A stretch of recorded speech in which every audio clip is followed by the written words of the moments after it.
आपने पूरा शिफ्ट देखा ना। आप आई थिंक 2018-19 से जो है ना होलसेल के अंदर अमेजोन के अंदर हैं। उस वक्त में और आज में आई नो कि बड़ा डिफरेंस आ गया होगा। तो उस वक्त के चैलेंजेस क्या थे और आज के चैलेंजेस क्या हैं? होलसेल की जब आप बात करते हैं ना तो उसका एक रूल है कि जी मिल बांट के खाओ। हमारे यहाँ पाकिस्तान में रूल ये है कि जी अगला 2 रुपए का दे रहा है तो मुझसे 1.5 का ले लो। एक सिंपल सा फंडा ये है कि ये एक प्रैक्टिकल बिजनेस लर्निंग मॉडल है। जब तक स्टूडेंट भी वो अगर कुछ प्रैक्टिस करेगा तो कुछ समझ आएगा, नहीं तो वो इतनी बातें सुन ले और कुछ पल्ले नहीं पड़ना। और ये वो बातें जो हम बातें कर रहे हैं वो भी उन्हीं को समझ आएंगी जो कि शायद कर रहे होंगे। जो प्रोडक्ट आप $11 में सेल कर रहे हो वो आपको नुकसान दे रही है, अगर आप उसको $9.99 में सेल करोगे वो ज्यादा प्रॉफिट देगी। इसमें लोग 10% प्रॉफिट मार्जिन, 10% ROI, 5% ROI इसके ऊपर देखना शुरू कर दे। मेरा उन लोगों से सवाल ये है कि क्या इससे नीचे का प्रॉफिट आपको प्रॉफिट नहीं है? ज्यादातर लोगों को ये भी मसला आता है, ये क्वेरीज आती है, यार अप्रूवल्स नहीं मिलते। हम इतने इनेबल हो चुके हैं कि हम एक महीने में भी ना 50-60 हज़ार डॉलर, लाख डॉलर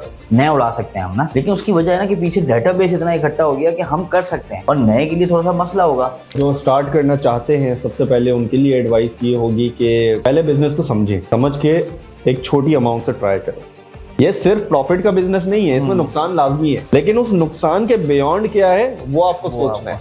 उसको मैं इससे कनेक्ट करता हूँ और मैं कहता हूँ कि जी वो बुक एक दफा जरूर पढ़ें ताकि आप इस बिजनेस को भी समझ सकें।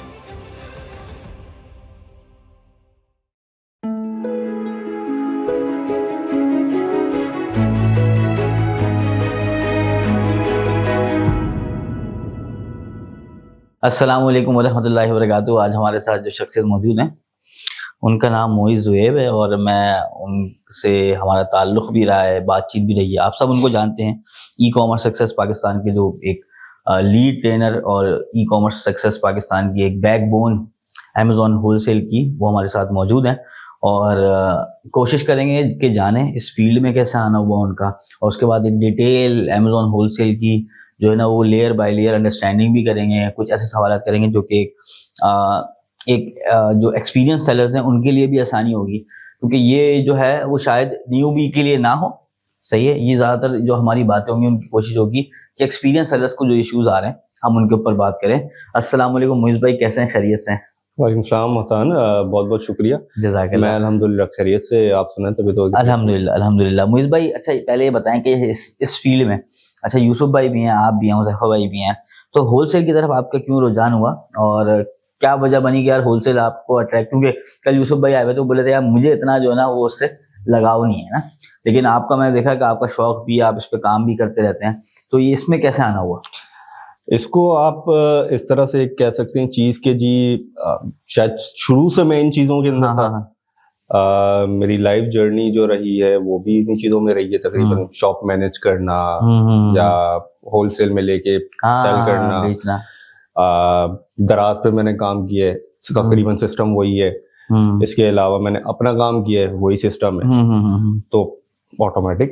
दूसरा एक जो इस बिजनेस की बैकबोन है, नंबर्स। तो नंबर्स के अंदर शायद मैं थोड़ा सा अच्छा हूँ, इस वजह से मुझे उनसे ज्यादा समझ में आ जाता है। सही। अच्छा, अभी हम बात कर रहे थे डिटेल के अंदर इसके अंदर कि आजकल आपको क्या लगता है? अच्छा, आपने पूरा शिफ्ट देखा ना। आप आई थिंक 2018-19 से जो है ना होलसेल के अंदर अमेजोन के अंदर हैं। तो उस वक्त में और आज में आई नो कि बड़ा डिफरेंस आ गया होगा। तो उस वक्त के चैलेंजेस क्या थे और आज के चैलेंजेस क्या हैं? उस वक्त का सबसे बड़ा चैलेंज तो ये था जी, अकाउंट नहीं बनता था। सबसे बड़ा चैलेंज यही था, और सब दुआएं मांगी उसके लिए। तो वो एक आसानी थी कि अकाउंट नहीं बनता था, सेलर्स कम थे। आसानी तो नहीं कह सकते, लेकिन वो चैलेंज था सबसे बड़ा, खासतौर पे पाकिस्तानियों के लिए। अब अकाउंट बन जाते हैं, लेकिन ऑन दी अदर हैंड जहां ये आसानी हुई कि अकाउंट बनना बहुत ज्यादा शुरू हो गया, वहां पे बहुत सारे सेलर्स भी नए आए, और अल्टीमेटली रॉन्ग टीचिंग्स की वजह से जो हमारी एक सोच है स्पेशली पाकिस्तानियों की कि जी कह लें जल्दी पैसा बनाना, रातों रात जो है ना, और जहाँ पे डॉलर नजर आ जाए वहां पे जी 500-400 तो मुझे आज ही बनाने। तो वो जाहिर सी बात है उसके लिए उल्टे सीधे काम भी होंगे, क्योंकि रातों रात पैसा हलाल तो नहीं बनता इतनी जल्दी। तो जहां नए सेलर्स आए उन्होंने गंदा भी करना शुरू किया। असल में होलसेल की जब आप बात करते हैं ना, तो होलसेल नहीं, किसी भी ट्रेड बिजनेस की जब आप बात करते हैं, तिजारत, उसका एक रूल है कि जी मिल बांट के खाओ। ठीक है, ऐसा ही है। हमारे यहाँ पाकिस्तान में रूल ये है कि जी अगला 2 रुपए का दे रहे हैं तो मुझसे 1.5 का ले लो। ओ हाँ, ऐसा ही है, सिंपल। होलसेल में वहां पे भी यही होता है, वहां पे भी यही होता है। एक होलसेल के बिजनेस के अंदर जब आप एक प्रोडक्ट लेते हो, आप उस पे जाके बैठते हो, उसको सेल करना स्टार्ट करते हो, तो अगला सेलर आके कम प्राइस में सेल करना शुरू कर देगा। और न्यू भी जो आते हैं, जो कि नए सेलर आते हैं, वो तो और ज्यादा जो है ना, बस वो मेरे पास लाइव एग्जांपल्स हैं प्रोडक्ट्स की, ब्रांड्स की, जिसपे लिटरली पाकिस्तानी सेलर्स आए और वो प्राइस यहाँ से यहाँ आई है, और वो सबका तिया पाछा हो गया। सेलर्स यहाँ से यहाँ गए, प्राइस यहाँ से यहाँ आई है। ऐसा ही है। अब इसके अंदर गेम सारा जो है ना, वो इस बिजनेस को समझने का। हाँ। What goes down what goes up. ठीक है, जब आपको, मतलब कहने का मतलब ये है कि आपको इसके अंदर पेशेंस बहुत ज्यादा रिक्वायर्ड है, सबसे पहली चीज, क्योंकि ये एक नॉर्मल ट्रेड बिजनेस है। अगर आप गोरों के साथ कंपेयर करें इसको, जो इंटरनेशनल प्लेयर्स हैं, जो इंटरनेशनली काम कर रहे हैं, यूएस बेस्ड हैं, यूके बेस्ड हैं, नेटिव लोग जो हैं, वो प्राइस वॉर्स के अंदर नहीं आते, वो स्टेबल रहते हैं, वो होल्ड करते हैं, वो अपनी एक स्ट्रेटेजी चलाते हैं। स्कॉट नीदम को आप जानते हैं, उसका पॉडकास्ट आपने बहुत दफा देखे होंगे, सीखा भी होगा बहुत सारी चीजें। मैंने एक चीज उसके पॉडकास्ट से सीखी थी, वो ये थी कि आप अपनी प्राइस को मेंटेन करो। उसने अपनी एक स्ट्रेटेजी बताई थी, जिसके अंदर से उसका मुझे थोड़ा बहुत सिस्टम समझ में आया। वो स्ट्रेटेजी ये थी कि वो एक इन्वेंट्री को, एक स्टॉक को 90 डेज तक होल्ड करते हैं।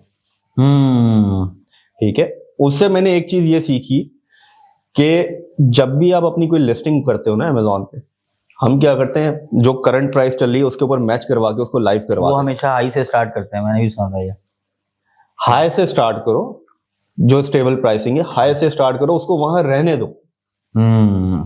क्योंकि इस बिजनेस के अंदर आपको वेरी नेक्स्ट डे सेल्स नहीं आती, जो अंडरस्टूड सी बात है, और जो रियल एग्जांपल भी है।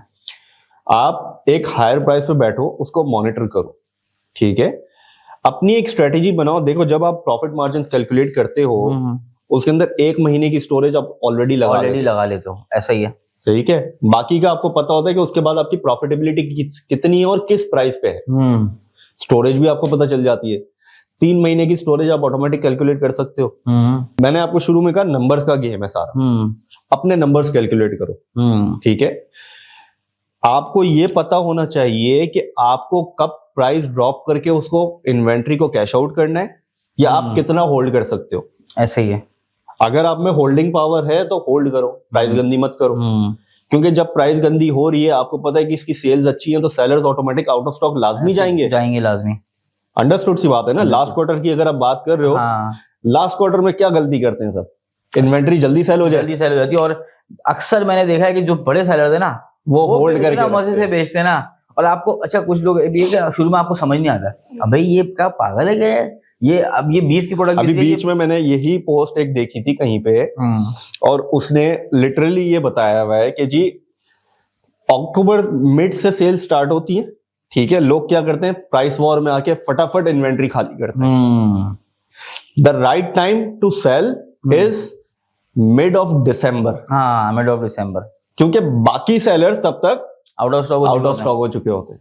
वो सब समझ रहे हैं। लेकिन मैंने देखा है, और बल्कि ज्यादातर प्रोडक्ट्स पे ऐसा ही होता है कि जो है ना, आपका जो है ना, वो मैक्सिमम पे लोग जाके बेचते हैं, और कहाँ पे वो मार्जिन पे निकालते हैं अपनी प्रोडक्ट। तो असल में वही वाली बात है ना कि हमारी मेंटालिटी अलग है। अब मेरी मेंटालिटी क्या है कि मुझे अचानक से, अभी मैं कल परसों की बात बता रहा हूँ, एक इन्वेंट्री हमने ली हुई है, मुख्तलिफ SKUs है, उसमें से एक SKU पे अचानक से एक दिन में 8 यूनिट सेल हो गए। 8 यूनिट कोई बड़ी बात नहीं, लेकिन वो पिछले समझ लो 15-20 दिन से लाइव है, एक भी यूनिट नहीं बिका था। अचानक 6 यूनिट सेल हुए। जब 6 यूनिट सेल हुए, तो अगले दिन जब भी मैंने काम स्टार्ट किया, मैंने जाके सबसे पहले उस लिस्टिंग को देखा कि जी मुझे सेल मिली क्यों है। अब जब मैंने जाके देखा, तो मैं लोएस्ट पे नहीं था, लोएस्ट पे मैं नहीं था, मुझे सेल मिली है। लेकिन जब जाके वहां पे मैंने चीजें देखी, तो वहां पे गेम क्या हुआ था पता है? क्या गेम था? डिलीवरी टाइम्स दूसरों के ज्यादा थे। थे। सही। अब यहाँ पे मेरी अपॉर्चुनिटी बनती है प्राइस ड्रॉप करने की या नहीं? बनती है। आज तीसरा दिन है, मैं उसी प्रोडक्ट को $3 ऊपर में सेल कर रहा हूँ, वो बिक्री होगी। बिक्री। और वो जो प्राइस, मेरे ख्याल से डिलीवरी का टाइम डेट होता है कि अगर कोई शिपमेंट आ रही होती है, इस वजह से भी होता है ना, तो ये है। और ये बात बिल्कुल सही है, लेकिन अब वही है ना कि बारी चीजों पर नजर रखना पड़ता है। और लेकिन वो इतना फायदा दे देती है ना आपको, कभी कभार आपको पूरे महीने कोई प्रॉफिट नहीं होता और वो आपको फायदा दे रही होती है चीज। एग्जैक्टली यही है। अच्छा, मैंने बहुत कम लोग ऐसे देखे जो कि ऑब्वियसली ट्रेन भी कर रहे हैं और खुद भी डेप्थ में समझ भी रहे हैं और आज की नॉलेज से अप टू डेट है, तो आप उनमें से हैं ना। अच्छा, कुछ लोग ये बात करते हैं कि यार ये ट्रेनर हैं, ये खुद पता नहीं करते हैं नहीं करते, तो उनके लिए आप क्या कहना चाहेंगे? उनके लिए मैं कुछ कह तो नहीं सकता लेकिन देखिए, सिंपल सा एक मैं आपको फंडा बताता हूँ। मैं अपने स्टूडेंट्स को भी यही बताता हूँ और बहुत सारे स्टूडेंट्स इस पे अमल नहीं करते, जो आगे काम भी नहीं कर पाते अल्टीमेटली। एक सिंपल सा फंडा ये है कि ये एक प्रैक्टिकल बिजनेस लर्निंग मॉडल है। ऐसा ही है। ठीक है। आप जब तक इसको खुद करेंगे नहीं, आप सीखेंगे नहीं। और जो खुद कर नहीं रहा और वो सिखा रहा है, उसको अपडेट्स का पता नहीं, और वो मेरे ख्याल से कामयाबी भी नहीं दे सकता वो। अब वो एक अलग चीज है, लेकिन अगर आप इसको एक दूसरे पर्सपेक्टिव से देखें तो मैं आपको यहाँ पे एक अपनी लाइफ लर्निंग बताता हूँ कि स्टूडेंट और टीचर या ट्रेनर, इसका आपस में वास्ता क्या है। देखो, मैं अपने आप को स्टूडेंट समझता हूँ, ठीक है, सही है। मेरे स्टूडेंट मुझे ट्रेनर समझते हैं। अब आप अपनी लाइफ की पूरी हिस्ट्री उठाओ, अपनी, इनकी, मेरी, किसी की भी। क्या आपके टीचर्स आपसे ज्यादा अर्न कर रहे हैं? हाँ, ऐसा ही है। कुछ कर रहे होंगे, कुछ नहीं कर रहे होंगे। ऐसा ही है। आप अपने टीचर्स से ज्यादा आगे निकल, ऐसा ही है। ऐसा ही है ना। आप ACCA को उठा के देख लो, CA को उठा के देख लो, बहुत दफा ऐसा ही होता है। 90% ऑफ द टाइम ऐसा ही होता है। अब मैं अभी जितना कमा रहा हूं या मैं जितना काम कर रहा हूं, मैं इसलिए कर रहा हूं क्योंकि मैं अपने आप को स्टूडेंट मानता हूं। हाँ, ठीक है। मेरे स्टूडेंट मुझे अपना टीचर मानते हैं, तो वो मुझसे ज्यादा काम कर रहे हैं। जी, बिल्कुल ऐसा ही है। ये लाइफ का फंड है। लाइफ फंड ऐसा ही है कि आप अपने आप को स्टूडेंट स्टूडेंट हमेशा समझना है, भले टीचर बन भी जाओ, आप एक स्टूडेंट हमेशा रहो। तो बात वही है ना कि आपको डेली बेसिस पे सीखना जरूरी है, और ये रियलिटी है। अगर आप, चाहे एक बंदा हो चाहे 100 बंदे हो, अगर उन्होंने आपको टीचर समझा हुआ है तो वो लाजमी आपसे आगे निकलेंगे। ऐसे ही है। मेरे बहुत से स्टूडेंट मुझसे अच्छा कमा रहे हैं, मैं नहीं कमा रहा, लेकिन मैं अभी जितना भी कमा रहा हूँ वो इसलिए कमा रहा हूँ क्योंकि मैं अपने आप को स्टूडेंट समझ रहा हूँ। बिल्कुल ऐसा ही है। तो ये मेरी एक एनालाइजेशन है लाइफ की। हाँ। दूसरा, जहां तक बात है, प्रैक्टिकल लर्निंग बिजनेस मॉडल है और इसमें प्रैक्टिकली काम करना बहुत जरूरी है, क्योंकि Amazon की पॉलिसी चेंजेस डेली बेसिस पे हो रही हो। अभी आपको थोड़ी देर पहले मैंने एक पॉलिसी चेंज बताई। बिल्कुल ऐसा ही है। अगर मैं काम ना कर रहा होता एक्टिवली तो मुझे पता ही नहीं पता होता। और वो छोटी छोटी चीजें अभी बिल्कुल एक नई है, एक पॉलिसी अभी अपडेट हुई है कि वो फीडबैक वाली, कि अब जो फीडबैक वाली वो सिर्फ स्टार रेटिंग्स आ सकती है और वो बहुत गंदा काम करेगी। अब तक तो हम ये देखते आ रहे थे ना कि हमारे पास 3 से कम आया ना अगर, तो हमने डिलीट करने की रिक्वेस्ट सही था, रिफ्रेश किया, डिलीट हो गया। लेकिन अब जो होगा ना, अब पता लगेगा। इनफैक्ट मेरे एक अकाउंट पे स्टार रेटिंग आ चुकी है बगैर कमेंट की। अच्छा, आ चुकी है, और वो शुक्र है 5 स्टार है, लेकिन आप उसको रिमूव नहीं करवा सकोगे। असल में इसमें गेम पता है क्या होता है? इसमें गेम ये होता है कि बायर को एक ईमेल जाती है, ठीक है। अब Amazon की ऑटोमेटेड ईमेल जो बात दफा जाती है ना, उसमें इवन दो अगर आप कोई थर्ड पार्टी टूल यूज कर रहे हैं, उसमें भी जब ऑटोमेटेड ईमेल जाती है तो उसमें 1 या 2 तरह के बटन होते हैं। कस्टमर नॉर्मली क्या करता है कि वो प्रोडक्ट रिव्यू के ऊपर सेलर फीडबैक दे देता है। हाँ, अक्सर मैंने देखा है, सेलर फीडबैक के ऊपर प्रोडक्ट का रिव्यू दे देता है। ऐसे ही है। तो वो प्रॉब्लम यहाँ पे आती है, इस वजह से आपके पास नेगेटिव आते हैं। हाँ, नहीं तो हमें नहीं आने चाहिए। एग्जैक्टली। अगर प्रोडक्ट में कोई गड़बड़ है तो वो प्रोडक्ट की ताल्लुक हमारा तो नहीं है, वो प्रोडक्ट का रिव्यू है। हाँ। सेलर का फीडबैक, फुलफिलमेंट, प्रोडक्ट क्वालिटी, इन सारी चीजों पे आ सकता है। और मेरे ख्याल से फुलफिलमेंट भी तो Amazon की जिम्मेदारी है ना, तो वो उसको वाइप आउट करता है ना। लेकिन अब क्या होगा? अब देखो अल्लाह भरोसे। ये भी एक अच्छी चीज है कि जो है ना, वो आप अपडेटेड रहते हो, आपको पता होता है चीजों के बारे में। अच्छा मोहित भाई, क्या चैलेंजेस आपको क्या लगता है कि जितने भी स्टूडेंट जाते हैं और आप जो कामयाब होते हैं जो नाकाम होते हैं, क्या डिफरेंस होता है उनके अंदर, वाज़ेह तौर पर उनके माइंडसेट के अंदर क्या डिफरेंसेस होते हैं? माइंडसेट सबसे बड़ा डिफरेंस है। सही।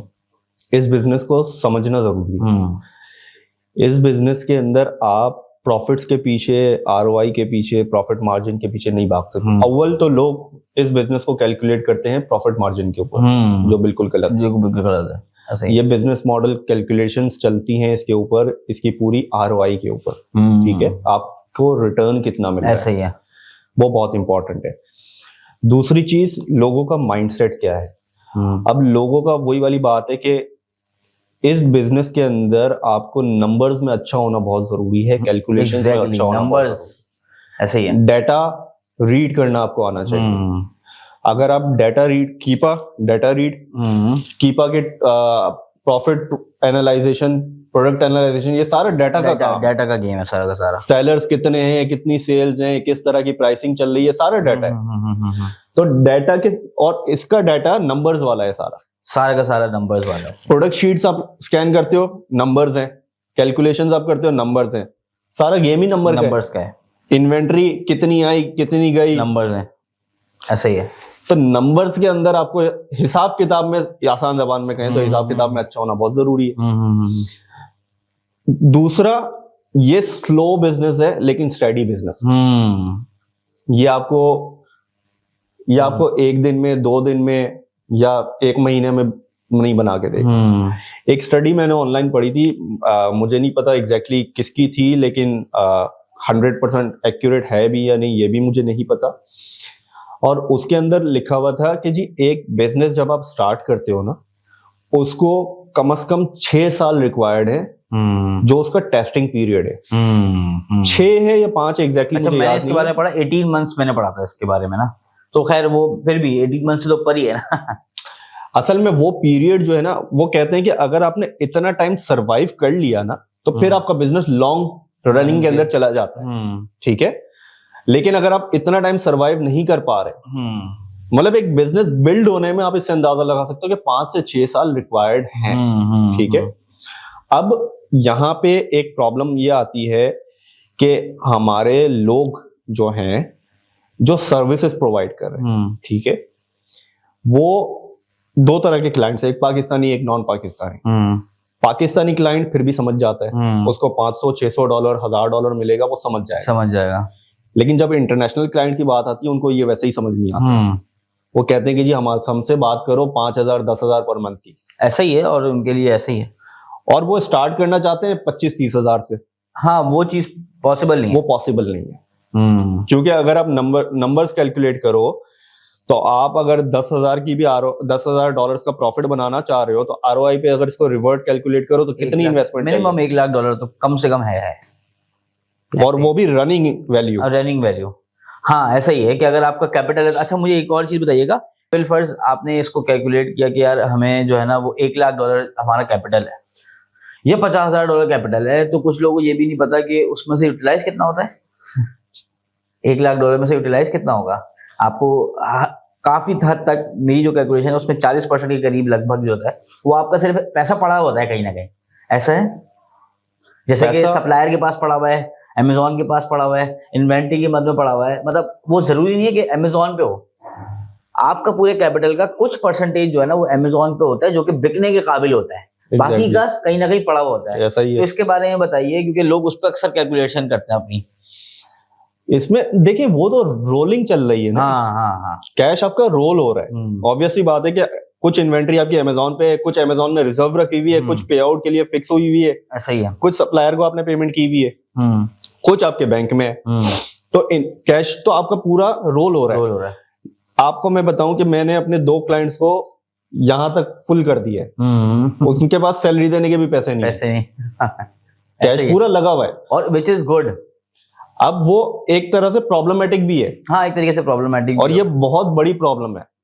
मैं अपनी टीम पे लिटरली गुस्सा हो चुका हूं इस बात पे कि जी आपने पूरा कैश आउट उसको किया क्यों? अगर आपके पास अचानक से कोई अपॉर्चुनिटी आ गई, आप क्या करोगे? अच्छी अपॉर्चुनिटी हुई तो कैसे करोगे? आप रीस्टॉक नहीं कर सकते, क्योंकि कैश आउट हुआ है, अमेजोन पैसे देगा नहीं फौरन। कैसे रीस्टॉक करोगे? सही।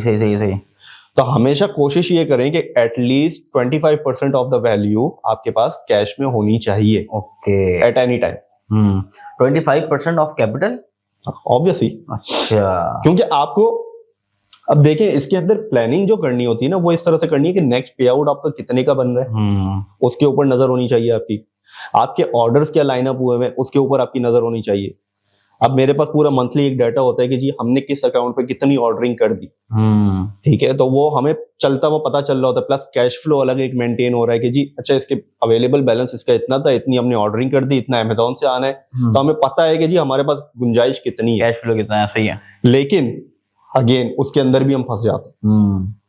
कैसे कि अब अचानक अपॉर्चुनिटी आई, आपके पास उसको पूरा लेने की गुंजाइश नहीं है गुंजाइश, और वहां पे डील ऐसी है जिसको आप छोड़ भी नहीं सकते। अच्छा आपको प्रॉफिट भी दिख रहा है, सब चीजें दिख रही है। ऐसी है कि इन्वेंट्री अभी हमने बीच में छोड़ी है। अच्छा, बिकॉज कैश नहीं था।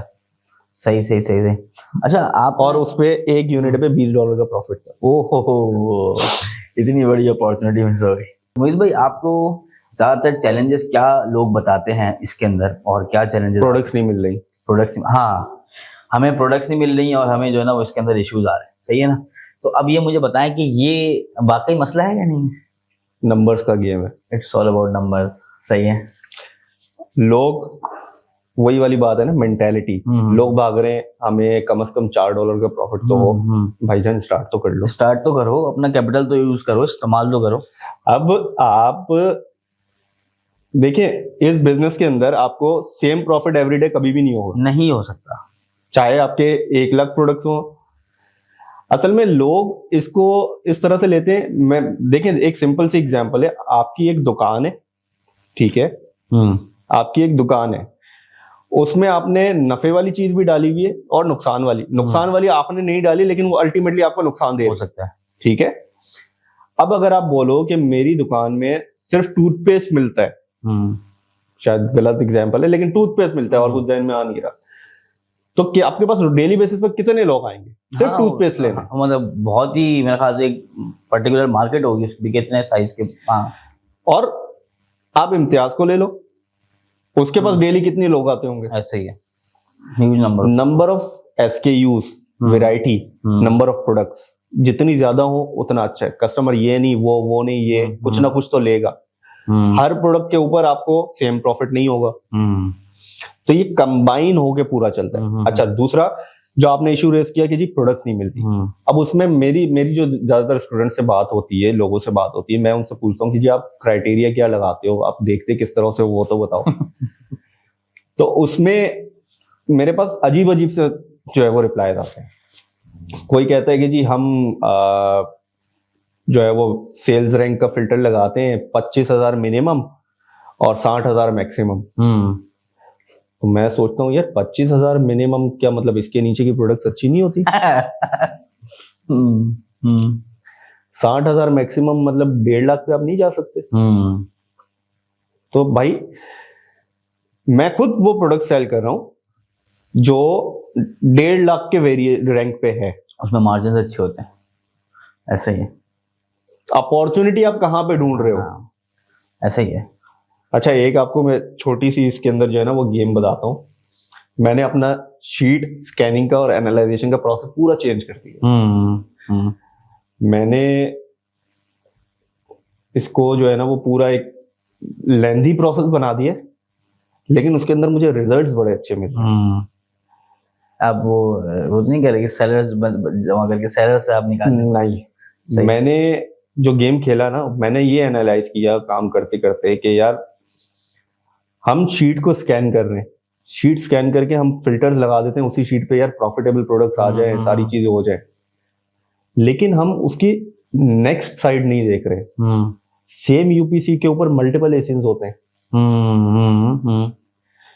शीट जो स्कैन करके लाता है वो करंट सेलिंग प्राइस के ऊपर लाता है। हायर रैंक वाली लिस्टिंग्स पे FBA सेलर्स कम होते हैं, लेकिन FBM सेलर्स बेच रहे होते हैं। FBA सेलर्स जिस प्राइस पे बेच रहे हैं उस प्राइस पे आपको प्रॉफिट नहीं है, लेकिन FBA भी कोई नहीं है। तो आपको क्या अपॉर्चुनिटी नजर आई इसमें कि यहाँ पे आप FBM का फिल्टर FBM वाले पे भी जा सकते हैं? मैंने जो अपनी इंटरनल प्रोसेस में चेंज किया मैंने ये चेंज किया कि हम शीट को स्कैन जरूर करते हैं, लेकिन जब हम प्रोडक्ट्स एवेल्युएट करने बैठते हैं ना, हम उनको मैन्युअली बाय यूपीसी सर्च करके करते हैं। बाय यूपीसी सर्च करके करते हैं। इससे हमें दो फायदे हुए। एक तो सेम टाइम पे मल्टीपल लिस्टिंग्स आप चेक कर सकते हो सेम प्रोडक्ट की, ठीक है।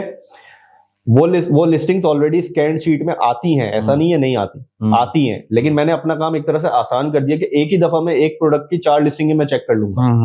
मल्टीपैक बना हुआ होगा वो भी मेरे सामने आ जाएगा। तो ये ऑटोमेटिक मेरे पास अब प्रोडक्ट्स जो है वो ज्यादा निकलना शुरू हो जाए। अच्छा, मैं अपनी बात बताऊं तो मैंने तो अब स्काई लिमिटेड हम यूज नहीं करते, सही है। तो उसमें हमने चेंजेस ये करी हैं कि अब हमने जब लास्ट टाइम तक जब मैं करता था और मैंने टीम को बनाई थी उसके अंदर, तो सेलर्स निकाला हूँ। एक भी मुझे प्रोडक्ट मिल गया ना ब्रांड का, उससे रिलेटेड उस ब्रांड को जितने भी सेलर्स बेच रहे हैं ना, वो सब सेलर्स को निकालो। और फिर मैंने ये क्राइटेरिया हटा दिया, प्रॉफिट ऑन प्रॉफिट वाला क्राइटेरिया हट गया हमारे पास से। ये करते हैं कि हमने सेलर्स निकाले, वो सेलर्स कौन कौन से एशियन बेच रहे हैं। अच्छा, अगर आप स्काई लिमिट में देखो तो यार उसमें नॉट प्रॉफिट है कि प्रॉफिट है नहीं, यार कोई तो पीछे वजह है ना कि वो सेलर बेच रहा है इसको। इसके पीछे वजह पता है क्या आती है? हाँ, होल्ड वाली। हाँ, होल्ड वाली कहानी। तो मैं अब वो बात ही नहीं करता कि मुझे प्रॉफिट में बेचना है, मैं कहता हूँ कि सारे से निकालो और फिर कोशिश तो करो ना निगोशिएशन की। या पहले ऑर्डर करो, उसके बाद फिर बातचीत तो करो ना। हम लोग सबसे बड़ा प्रॉब्लम ये है कि स्काई लिमिटेड के बाद जो हम फिल्टर लगाते हैं ना सिर्फ प्रॉफिटेबल आइटम्स का, उसमें आपने क्या क्या चीजें खो दी हैं आपको पता ही नहीं है। एग्जैक्टली।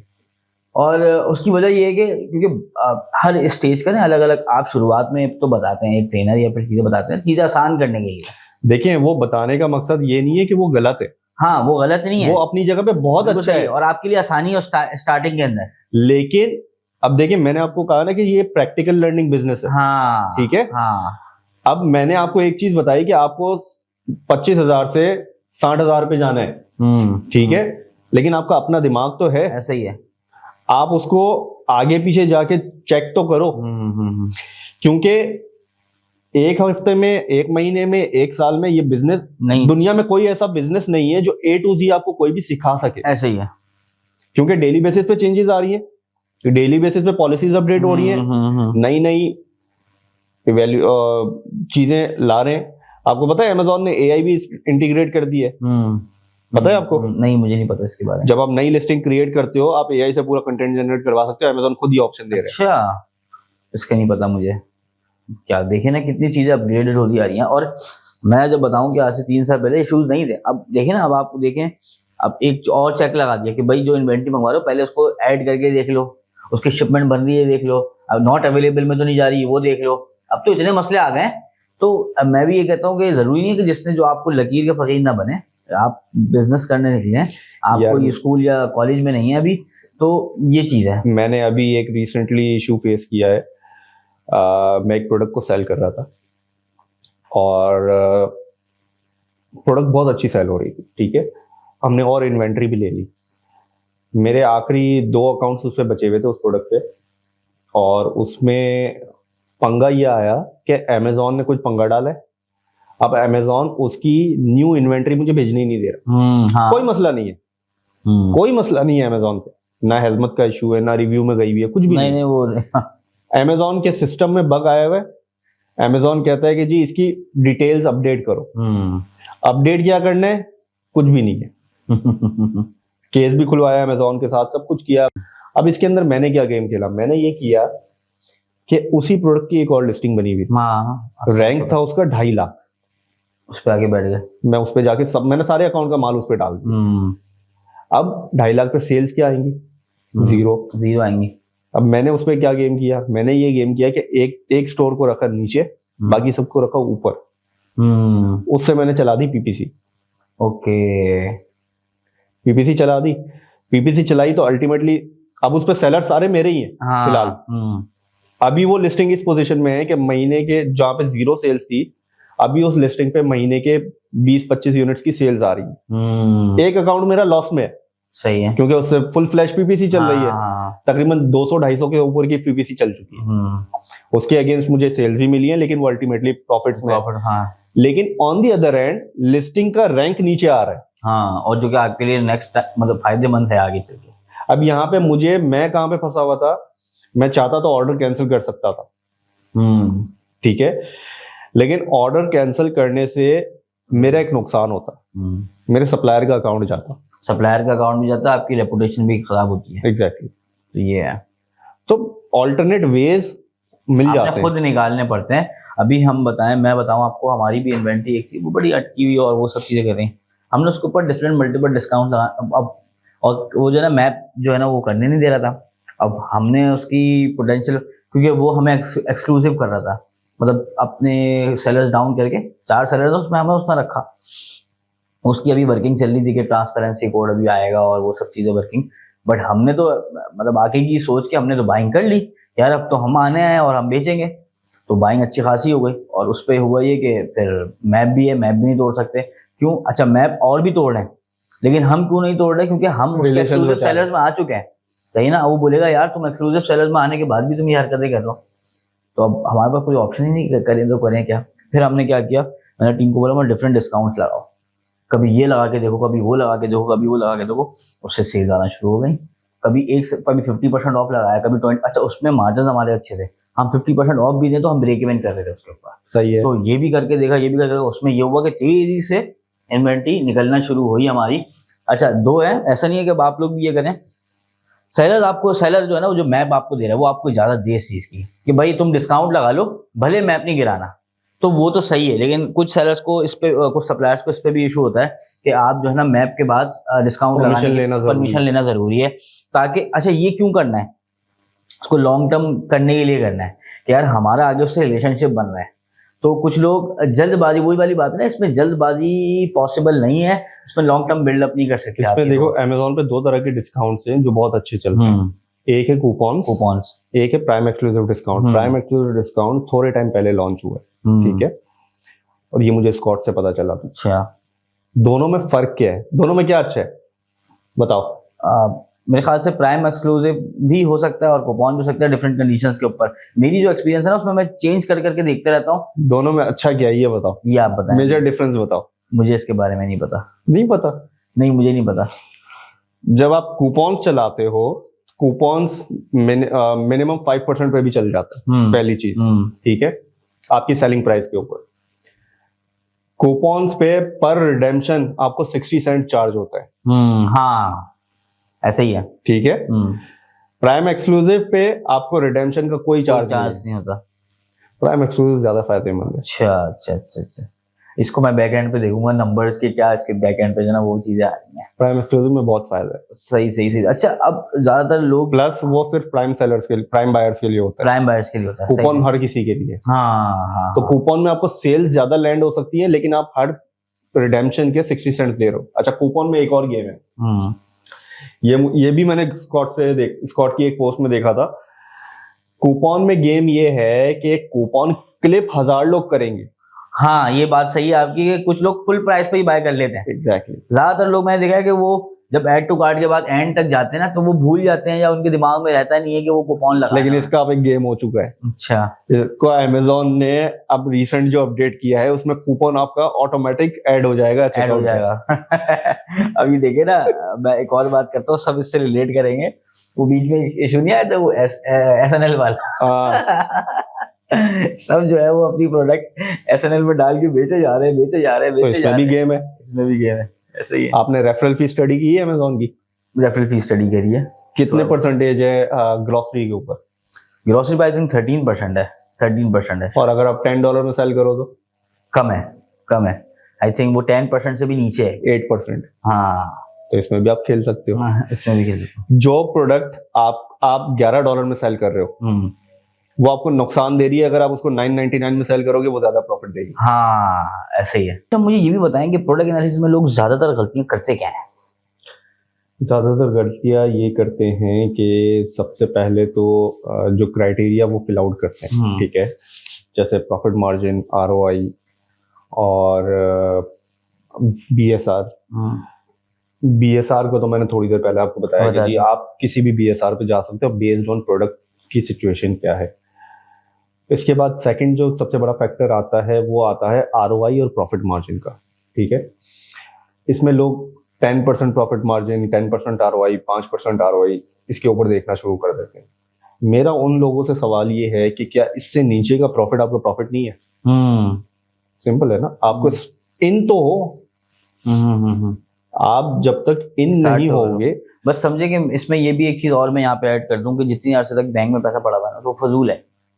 नहीं, अब देखिए ना, इसका मतलब ये तो नहीं है कि उठा के डाल ही दो। हाँ, मतलब उसमें ये कि यार 2% भी बन रहा हो, बनेगा तो ना, फ्लो में तो आएगी चीज। उसके देखें, आपको मैं एक चीज बता दूं, अमेज़न का बाय बॉक्स एल्गोरिथम क्या है, कितने परसेंट में रोटेट करता है? मतलब वो डिफरेंस है उसके अंदर कि कंपेटिटिव प्राइसिंग कितने परसेंट तक होती है? यार कंपैरेटिव प्राइसिंग पे तो लाजमी वो करता है, मतलब रोटेट करता ही करता है। कितना परसेंट है कंपेटिटिव? मतलब खास से 10% के दरमियान 5%। 5% मैक्सिमम। सही से लोवेस्ट प्राइस से 5% मैक्सिमम जो बनता है वो कंपेटिटिव प्राइसिंग कहलाई जाती है। ठीक है, हाँ सही, ठीक हो गया। 3 तरह की होती है, 2%, 3% और 5%। हाँ ऑब्वियसली बात है, जो बाय बॉक्स प्राइस है उससे 2% एक ऊपर है, एक 3% ऊपर है, एक 5% ऊपर है, लेकिन ये कंपेटिटिव है। इनके दरमियान बाय बॉक्स रोटेशन बन सकती है। अब अगर आप नए सेलर हो, बिल्कुल फ्रेश हो, तो कोशिश ये करो कि आप ऐसी प्रोडक्ट चूज करके उसके अंदर एंटर हो जाओ जिसमें बाय बॉक्स छोटे सेलर को भी मिल रहा हो, क्योंकि उसमें आपका टारगेट प्रॉफिट बनाना कभी भी नहीं होना चाहिए। आपका टारगेट ये होना चाहिए कि आपकी सेल्स वेलोसिटी बने, पहली चीज। दूसरी चीज, जब आप एक स्टेबलिश सेलर बन जाते हो, एक हिस्ट्री बन जाती है आपकी, तो अमेज़न जो मॉनिटर कर रहा होता है वो इस तरह से होता है कि आपकी उस स्पेसिफिक कैटेगरी के अंदर क्या सेल्स हिस्ट्री है, उस स्पेसिफिक सब कैटेगरी के अंदर क्या सेल्स हिस्ट्री है, उस स्पेसिफिक ब्रांड की क्या सेल्स हिस्ट्री है। ये सारी चीजें अमेज़न मॉनिटर कर रहा होता है। सही।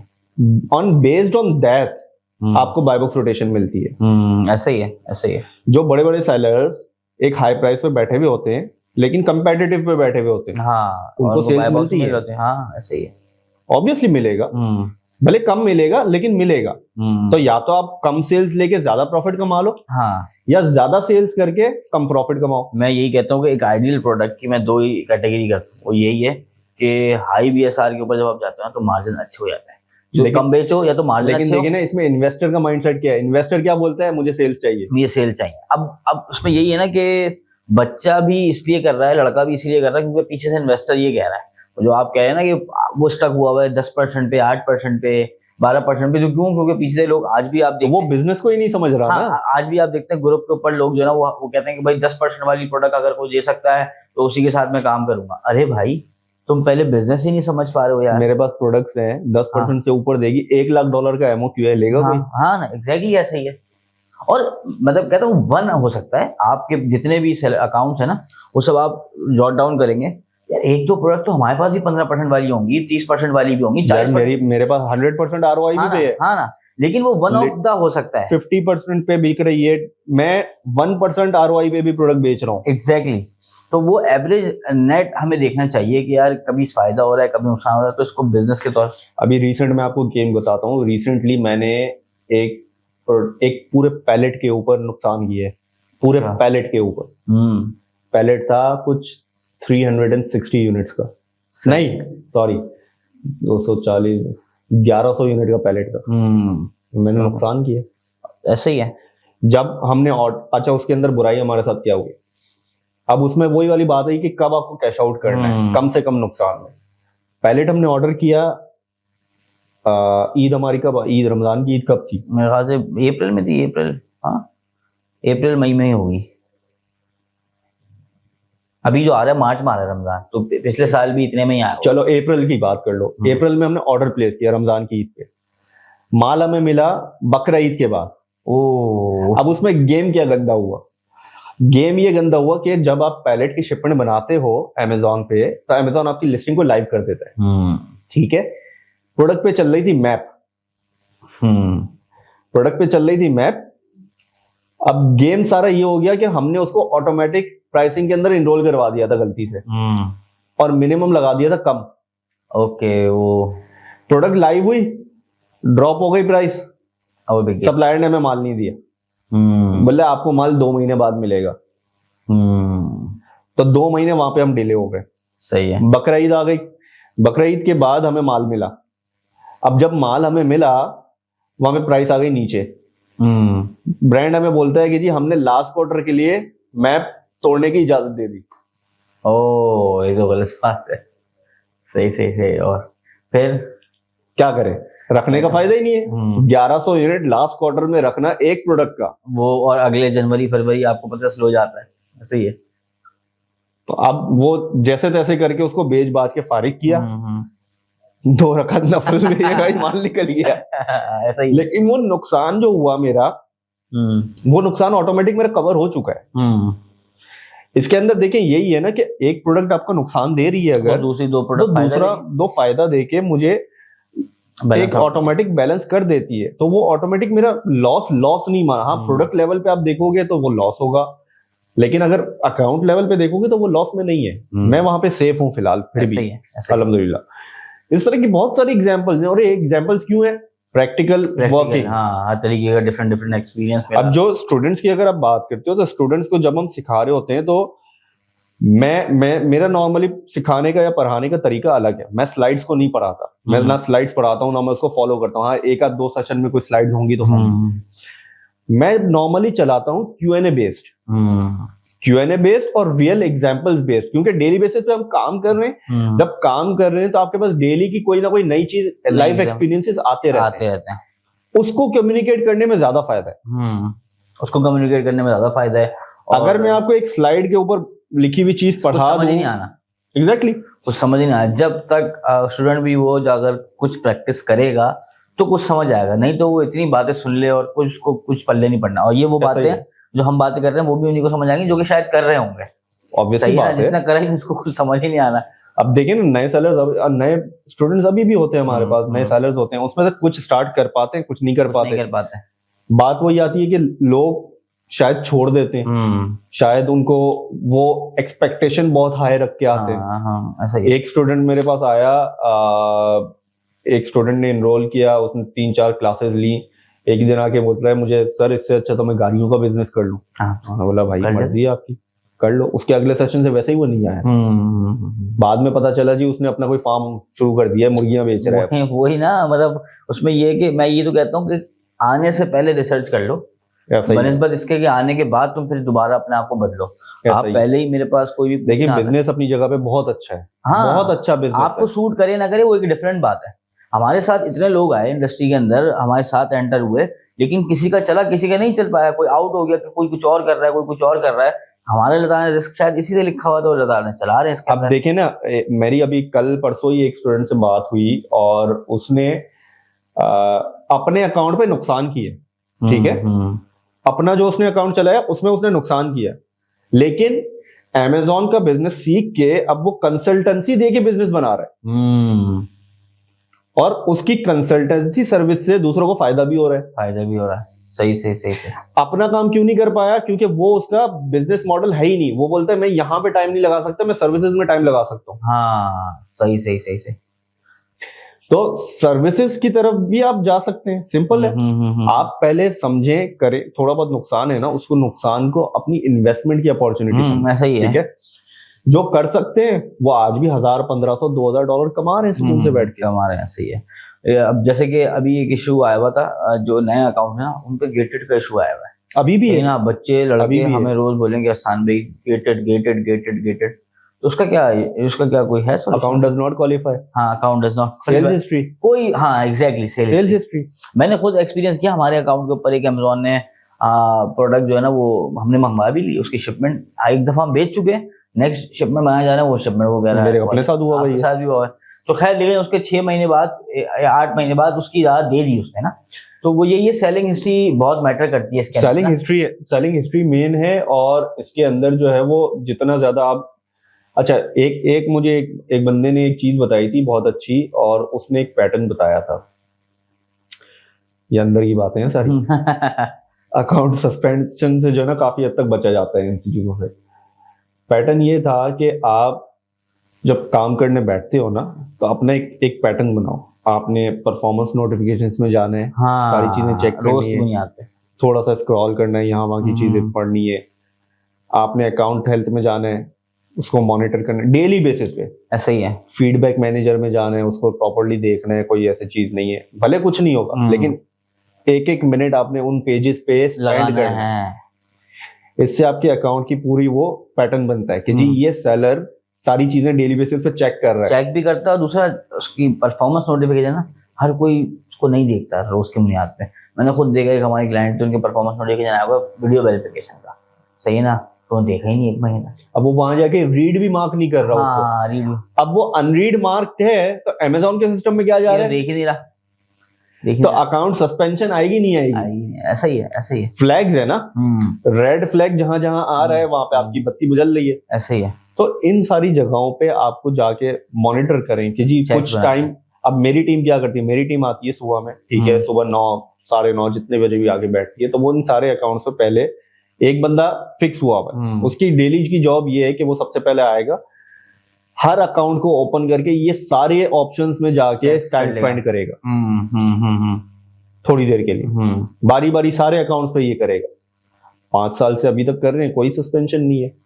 शुक्र ऐसा ही है। अच्छा, बहुत सारा जो है ना ये भी मसला भी है। मैं यहाँ पे एक और चीज ऐड करूँ कि परफॉर्मेंस नोटिफिकेशन में कुछ प्रोडक्ट्स पे आपकी चीजें उसने बोली भी होती है क्या इस प्रोडक्ट पे ये हुआ है, ऐसा ही इस प्रोडक्ट, आप उसको भी नहीं खाली छोड़े, वही कल को आगे चल के ना वो मसला बनता है। अभी जब ये सस्पेंशन का मसला हुआ और ये सब हुआ ना, तो मैं देखा मेरी जो स्टडी है कि ज्यादातर उन अकाउंट्स में मसला हुआ जिन्होंने उन परफॉर्मेंस नोटिफिकेशन में कोई प्रोडक्ट है ना उस पर उसने बोला कि भाई ये जो है ना काउंटर फीट में, वो चांसेस देते हैं काउंटर फीट की प्रोडक्ट्स को भी कुछ अर्से बाद खुद ही हटा देंगे, लेकिन उसको नॉन आंसरेबल नहीं छोड़ना, उसको आंसर करना है लाजमी।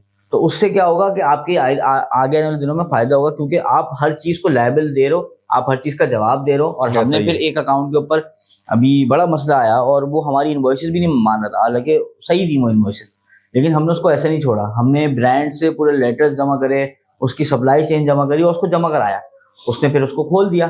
तो द थिंग इज के जब आप सीरियस नहीं लेते ना, आप परफॉर्मेंस नोटिफिकेशन किसी दिन एक दिन ऐसा आएगा कि आपको एकदम जो है ना होश में आएगा कि यार ये क्या हुआ है मेरे साथ। नोटिफिकेशंस पे हमेशा जो है वो नजर रखनी चाहिए, अकाउंट हेल्थ को मॉनिटर करना चाहिए।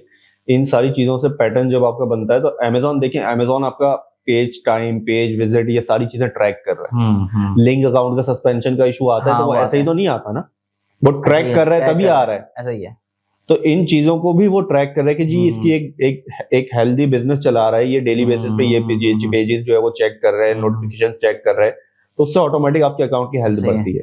और प्रोडक्ट एनालिसिस में मैं एक चीज और यहाँ पे कहना चाहूंगा कि अपने नो योर डाटा ना, तुम्हें अपना डाटा पता होना चाहिए, तुम्हें पता होना चाहिए तुमने अब तक कितनी प्रोडक्ट्स रिसर्च करी है, प्रोडक्ट एनालिसिस कितने प्रोडक्ट्स। अब बिलफर्ज में अपनी बात करूँ, हमारे पास हमने अभी रिसेंटली बनाया सिस्टम ना, तो हमने टोटल अब तक जितने 3 साल में काम किया 14,000 प्रोडक्ट्स हमारे पास। 14,000 में से 4,000 प्रोडक्ट्स प्रॉफिटेबल थी जिन पर हमारी नजर ही नहीं थी। हम आपके पास नंबर ही नहीं होता, आप एक शीट पे काम करते हो भूल जाते हो, अच्छा यार इस पे काम किया था, इस पे काम किया था, कोई सीजन की वजह से आउट ऑफ स्टॉक की, कोई किसी वजह से आउट ऑफ स्टॉक थी, हम वो भूल के आगे बढ़ जाते हैं, हम नए ब्रांड की तरफ भागते हैं। इसी के ऊपर मैंने अपना पूरा एक सिस्टम बनाया है और वो सिस्टम मतलब सिस्टम तो नहीं कह सकते, मैंने अपनी डेटाबेस एक बनाई है कि जी मैं इस तरह से कर रहा हूँ। अब जो प्रोडक्ट मेरे पास पूरा रिकॉर्ड एक मेंटेन हो रहा है, पिछले सारे सालों का तो नहीं है लेकिन अभी मेंटेन होना शुरू हुआ और अभी भी मेरे पास तकरीबन 2-2.5 हजार से ऊपर प्रोडक्ट्स का डाटा मौजूद है। उसमें मेरे पास इतना डाटा है कि कोई प्रोडक्ट अगर निकली है और वो मतलब वो निकल गई, ठीक है, तो निकल गई तो मेरे पास सेव हो गई, डाटा के अंदर आ गई है, ऐसा ही है। अब उसमें अगर वो ऑर्डर नहीं हुई, अगर वो रिजेक्ट हो गई, अगर वो गेटेड है, अगर वो हेल्थ में कोई भी रीजन है, वो प्रोडक्ट रहेगी वहां पे, ऐसे ही है। नॉट प्रॉफिटेबल है तब भी वो रहेगी। एग्जैक्टली हम ये भी गलती करते हैं कि हम प्रोडक्ट का डाटा बेस ही नहीं होता हमारे पास। सबसे बड़ी गलती मैं आपको बताऊं क्या होता है, सबसे बड़ी गलती लोग जो अक्सर करते हैं, अभी बीच में मेरी एक स्टूडेंट से बात हुई थी, उसको मैंने कहा कि जी आपने सप्लायर की शीट कितनी दफा चलाई, बोल रहा है मैं महीने में 1 दफा चला लेता हूँ उसमें से कुछ नहीं निकलता। मैंने बोला क्यों महीने में 1 दफा, आपको तो डेली बेसिस पे चलानी चाहिए अगर आपके पास और कोई काम नहीं है तो ये काम ही है, क्योंकि देखिए प्राइसिंग नेवर स्टेज सेम। ऐसा ही है, कभी वो ऊपर जाएगी कभी नीचे जाएगी। कल जो प्रोडक्ट लॉस में है वो आज पॉजिटिव हो सकती है, आज जो प्रॉफिट में है वो कल लॉस में भी हो सकती है। इनफैक्ट ऐसा भी हुआ है कि एक प्रोडक्ट प्रॉफिटेबल निकाली, ऑर्डर कर दी, अमेजोन पहुंची, लाइव हुई, लॉस में। ऐसा ही है। और मैं अक्सर ये भी बोलता हूँ कि प्रोडक्ट जो है ना वो जब फील्ड पे आती है तभी उसका रिस्पॉन्स पता लगता है। एक ऐसा ही है। क्रिकेटर जो है ना, वो बैट्समैन जो है ना, जब वो बैटिंग पे खड़ा होगा तभी पता लग सकता है उसका, बाहर खड़े होके वो बोले कि देखिए, नहीं, मैं ऐसा- कैलकुलेटर, रेवेन्यू कैलकुलेटर को आप कैसे यूज कर रहे हैं वो आपकी अपनी एक चॉइस है। आपको पता है कि आपने इतने में सेल करना है और उसका प्रॉफिट इतना होगा फिक्स, हाँ ठीक है ना। अब आप उसको ऑटोमेट करके, वो एक डिफरेंट कहानी है। हाँ, आप उसको जब ऑटोमेट कर रहे हो तो उसमें आप अपना ब्रेक इवन दे रहे हो, वो ऑब्वियसली ऊपर नीचे होगा। ऐसा ही है, अगर आपको फिक्स स्टेबल इनकम चाहिए तो एक ही प्राइस पे सेल करो, एक ही प्राइस पे सेल करो। सिंपल। अच्छा, हम यहाँ पे अब बात करते हैं कि ना, ज्यादातर लोगों को ये भी मसला आता है, ये क्वेरीज आती है यार, अप्रूवल्स नहीं मिलते, अप्रूवल्स नहीं मिलते हैं। अच्छा, हम जब बताते हैं कि यार बिलफर्ज, अब ज्यादातर क्लाइंट भी जब आते हैं ना, क्योंकि हमने तो कोई साल 1.5 साल हो गया कोई क्लाइंट नहीं लिया, तो हम मेरी बात होती है ना अक्सर क्लाइंट से भी, और कभी कोई नए लोग होते हैं तो वो बोलते हैं यार उसने $10,000 को इन्वेस्ट करने के लिए उसने इतना टाइम मांगा है। हम कहते हैं कि यार मतलब हम इतने इनेबल हो चुके हैं कि हम एक महीने में भी ना $50,000-60,000 $1,00,000 नए उड़ा सकते हैं हम ना। लेकिन उसकी वजह है ना कि पीछे डेटाबेस इतना इकट्ठा हो गया कि हम कर सकते हैं, और नए के लिए थोड़ा सा मसला होगा। और तो अप्रूवल्स, आप बताएं कि अप्रूवल्स का इशू है, अप्रूवल्स नहीं आते, लोग रो रहे हैं भाई कि ये सब ने तो, ये तो आपने बताया ही नहीं था, ये तो हमने ट्रेनिंग करी, ये तो अप्रूवल्स का पता नहीं था, और ये सारे इश्यूज। अप्रूवल्स किसकी बात करो? ब्रांड्स की? ब्रांड्स के अप्रूवल, अप्रूवल मिलते हैं। मसला सिर्फ और सिर्फ ये है कि अभी मैंने बीच में किसी की पोस्ट पढ़ी थी, उसने बहुत अच्छी बातें लिखी थी। उसमें एक चीज उसके अंदर सबसे बड़ी लिखी हुई थी कि follow up, it should be a yes और अ नो। नो रिप्लाई की कोई जगह नहीं है, कोई जगह नहीं है, ऐसा ही है।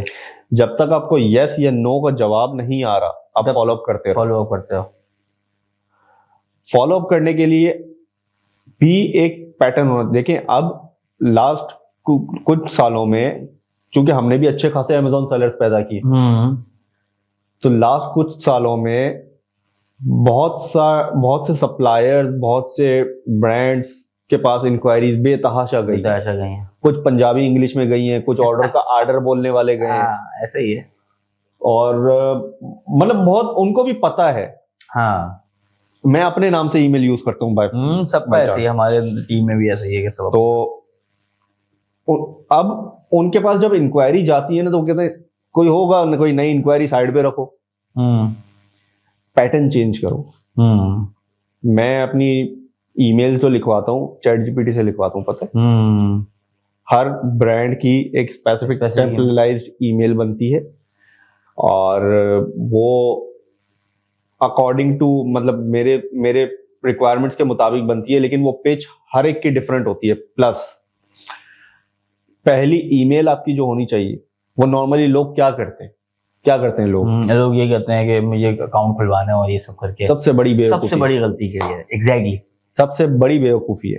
अब मैं यहाँ पे ऐड करूँ ना एक चीज, हमने थोड़ा डिफरेंट ये किया, अब हम नहीं करते ये ईमेल और इस तरह का ना, ईमेल तो करते ही नहीं, ईमेल पर हमारा बहुत कम फोकस होता है। ठीक है, हम डायरेक्ट कॉल करते हैं, अपना डायरेक्ट कॉल करिए, यार ये वाला प्रोडक्ट है, हाँ हैगा यार, इस प्रोडक्ट के कितने पीसेस पड़े हैं तुम लोगों के पास ना, मतलब उसको ये फैमिलियर हो रहा है कि यार ये शायद सेलर है और ये पुराना बेचता हुआ आया है, और वो सब चीजें ना। देखिए, ईमेल करें या कॉल करें, दोनों में ये चीज दोनों में चलती है। आप अगले को पैसा तो दिखाओ।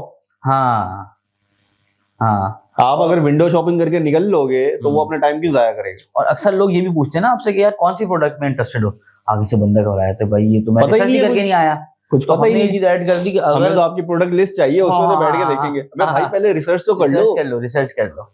तो हमने फिर ये किया कि हमारी टीम जो है उसको, फिर हमने उसको एजुकेट किया कि भाई जब भी तुम कॉल पे जाओगे ना, तो उससे पहले 5 मिनट तुमने पूरे ब्रांड के बारे में रिसर्च करनी है, पढ़ना है, और उसके लूप होल्स निकालो, क्या मसले हैं, ताकि वो जब तुमसे बात करें तुम बोलो यार तुम्हें तो इतना कुछ पता है, तब वो जाके फेमिलियर होता है। अच्छा हाँ यार सही है, बेहतरीन बात। अभी रिसेंटली मेरे साथ एक केस हुआ था, क्योंकि मैं खुद भी कॉन्टेक्टिंग कर रहा होता हूँ, और मैं अप्रूवल्स ईमेल पे ले रहा हूँ, मैं कॉल्स पे नहीं ले रहा। कॉल पे मेरी दूसरी टीममेट है, वो ले रही है।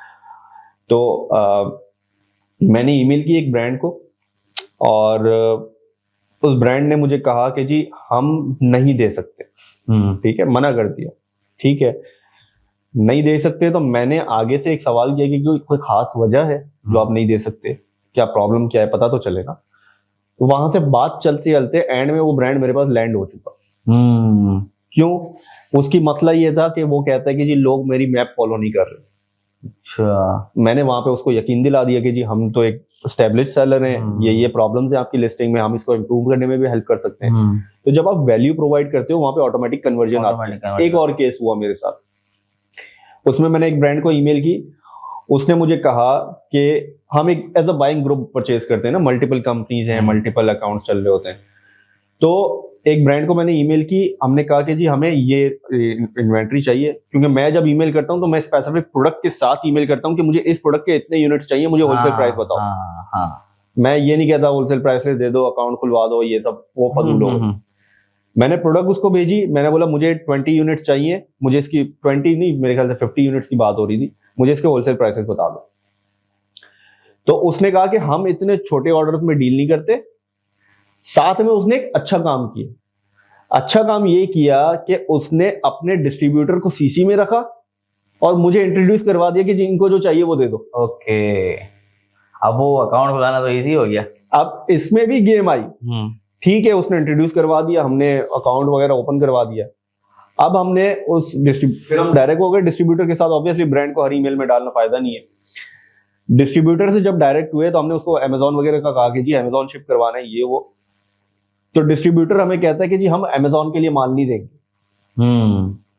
तो मेरी टीम मुझे बोली, महेश भाई इन्होंने तो मना कर दिया, ये अमेजोन के लिए नहीं देगा। मैंने बोला इसको ईमेल करो, इसको बोलो ब्रांड ने आपके पास भेजा है अमेजोन के लिए परचेजिंग करने के लिए। उसने यही सेम उठा के ईमेल कर दी। वो आगे सोचता बोला अच्छा बोला ले लो भाई, ऐसे ही है। अच्छा, उसी सप्लायर के साथ, क्योंकि हमने एक दूसरी कंपनी में मूव किया, उसी सप्लायर के साथ एक डिफरेंट सेम सीन हुआ, डिफरेंट चीज हुई। उसमें ये हुआ कि हमने यहां से दूसरी कंपनी को इंट्रोड्यूस करवाया, ठीक है, दूसरी कंपनी ने ऑर्डर प्लेस किया। अब ऑर्डर प्लेस होने के बाद उस डिस्ट्रीब्यूटर ने बोला कि भाई ये आपकी जो कंपनी लोकेशन है वो हमारे एरिया में नहीं है, इसके लिए आप दूसरे वेयरहाउस से या दूसरे उससे बात कर लो।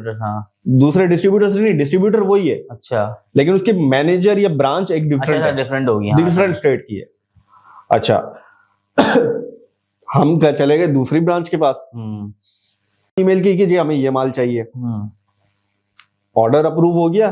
फिर ब्रांच मैनेजर की हमें ईमेल आई, उस डिफरेंट दूसरे उसकी ब्रांच की मैनेजर की ईमेल आई, जेनिफर की।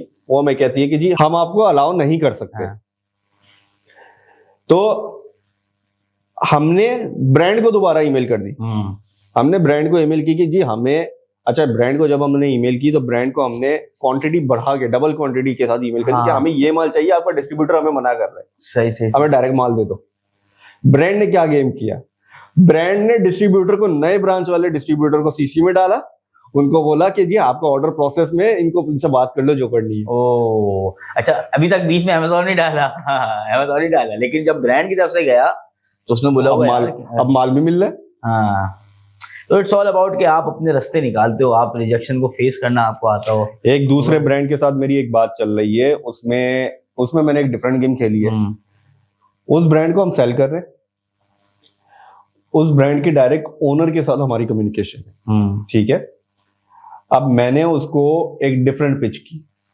उस ब्रांड ने लिमिट किया हुआ सेलर्स को, 2-3 सेलर्स बहुत है, सेल्स अच्छी है, उसमें से एक हम भी हैं, लेकिन हमें इतनी ज्यादा अच्छी इतनी सेल्स नहीं मिल रही। लेकिन मेरी आदत या कोशिश ये है कि मैं अब नॉर्मली जो है ना वो पीपीसी भी यूज करता हूँ, क्योंकि उससे फायदा होता है। पीपीसी यूज करता हूँ, तो जब मैंने पीपीसी इनेबल की तो अमेजोन रिकमेंडेशंस देता है। अमेजोन ने एक रिकमेंडेशन दी उस प्रोडक्ट पर कि A+ कंटेंट जो है वो मिसिंग है, ठीक है। ब्रांड रजिस्ट्री उसकी हुई हुई है, वो ब्रांड का स्टोर वगैरह और सारी चीजें बनी हुई है, लेकिन उस स्पेसिफिक प्रोडक्ट का A+ कंटेंट मिसिंग है। मैंने ब्रांड को ईमेल कर दी, मैंने ब्रांड को ईमेल की कि जी ये रिकमेंडेशंस है अमेजोन की तरफ से, आप इंटरेस्टेड हो, हम इसमें आपकी हेल्प कर सकते हैं। तो ब्रांड सामने से मुझे ये कहता है कि जी आप ये कर सकते हो, मुझे तो कुछ भी नहीं आता। अब ये गेम चली गई दूसरी तरफ। मैंने वहां से अपनी पेरेंट कंपनी को लिंक करवाया, पेरेंट कंपनी को लिंक करवा के मैंने कहा कि जी आप जो है वो इनसे बात कर लें, ये आपको हेल्प आउट करेंगे। आज उस ब्रांड की रजिस्ट्री भी मेरे पास है। ऐसा ही है, ऐसे ही आप लूप होल। इसके अंदर मैं एक चीज और ऐड करना चाहूंगा, यहाँ पे हमने भी ना एक पूरा एक प्रोग्राम बना लिया अपने पास ना, मतलब एक स्लाइड्स और ये सब चीजें हम ये कर रहे हैं कि एजुकेशन पे हम आ गए हैं कि हम ब्रांड को एजुकेट करना चाहते हैं और हमारी एक लेकिन ये आपकी बुराई भी बन सकती है, बन जाती है, सही कह रहे हैं। लेकिन इसमें ये होता है कि अब हमने ना एक टीम का ये मैं वो कर रहा हूँ कि जिससे मैं बता रहा हूँ कि फायदा हो रहा है कि एक टीम हमने मखसूस करती है, एक बंदा हमने मखसूस करती है जो क्या करेगा, सिर्फ और सिर्फ ब्रांड से मीटिंग करेगा और ब्रांड के उन लोगों से जो कि ऑथराइज्ड है और वो बहुत ही एक्सपीरियंस है, वो सब चीजें जानता है। तो हमने क्या किया, बस जो है ना अब ये करना है ना, और हमने पूरा अपना पोर्टफोलियो बना लिया कि यार ये चीज हो सकती है। उसी की वजह से ना अब हमें 2 एक्सक्लूसिविटीज हमारी रेडी हो रही हैं अभी ना। ठीक है। तो उसमें ये हुआ कि अब हम क्या कर रहे हैं कि हम उसको एजुकेट कर रहे हैं कि यार अच्छा तुम्हारे पास ये है, हम उसको, एक होता है ना कि सेल कर रहा हूँ मैं उसको कि यार नहीं मुझे करना है, मुझसे करवा लो, हम उसको एजुकेट कर रहे हैं। क्योंकि ज्यादातर ब्रांड्स का ये होता है कि यार हमें नहीं पता इसको किस तरह डील करना है। तो आप ये भी कर सकते हो, एक बीच में गैप है, अब वहां पे जो वो कह रहे हैं ना हमें नहीं पता, तो लेट्स डू अ मीटिंग, उसके अंदर आप उनको बताओ कि यार ये पॉसिबिलिटीज है जो कि आप कर सकते हो। वो सही बात है, बैकफायर भी हो सकता है कभी कभार, लेकिन मैंने इसके अंदर ज्यादातर चांसेस देखे कि आपको वो थोड़ी सी प्रायोरिटी भी आ जाता है वो लेके ना, क्योंकि जब आप किसी को फर्स्ट नॉलेज देते हो ना तो वो बोलता नहीं यार ये बंदा अच्छा है, इसने जो ना मुझे नॉलेज दी और मुझे किया। तो अब हमने ये कर दिया कि अब हम सिर्फ कॉलिंग नहीं कर रहे, एक बंदा मखसूस है जो कि अब पूरा फोकस्ड है, जो कि दिन की उसकी 4-5 मीटिंग्स अलाइन होंगी ब्रांड से, वो मीटिंग्स करेगा। और उसमें मैंने ये देखा, क्योंकि अब मैं चाह रहा था कि यार ये एक्सक्लूसिविटीज का पंगा क्या है, ये क्यों जो है ना वो हम ज्यादातर हमारे पास आज तक 5 से 10 एक्सक्लूसिविटीज पर हमारा काम हुआ, लेकिन करीब करीब जाते आते वापस हो गए, जाते आते वापस हो रहे हैं। एक्सक्लूसिविटी देखिए, एक्सक्लूसिविटी एक अच्छी चीज है, लेकिन उसको मेंटेन करना और बहुत बड़ी जिम्मेदारी है, मुश्किल काम है बहुत। उसके लिए आपको बड़ा गेम चाहिए, बड़ा पैसा चाहिए, क्योंकि exactly.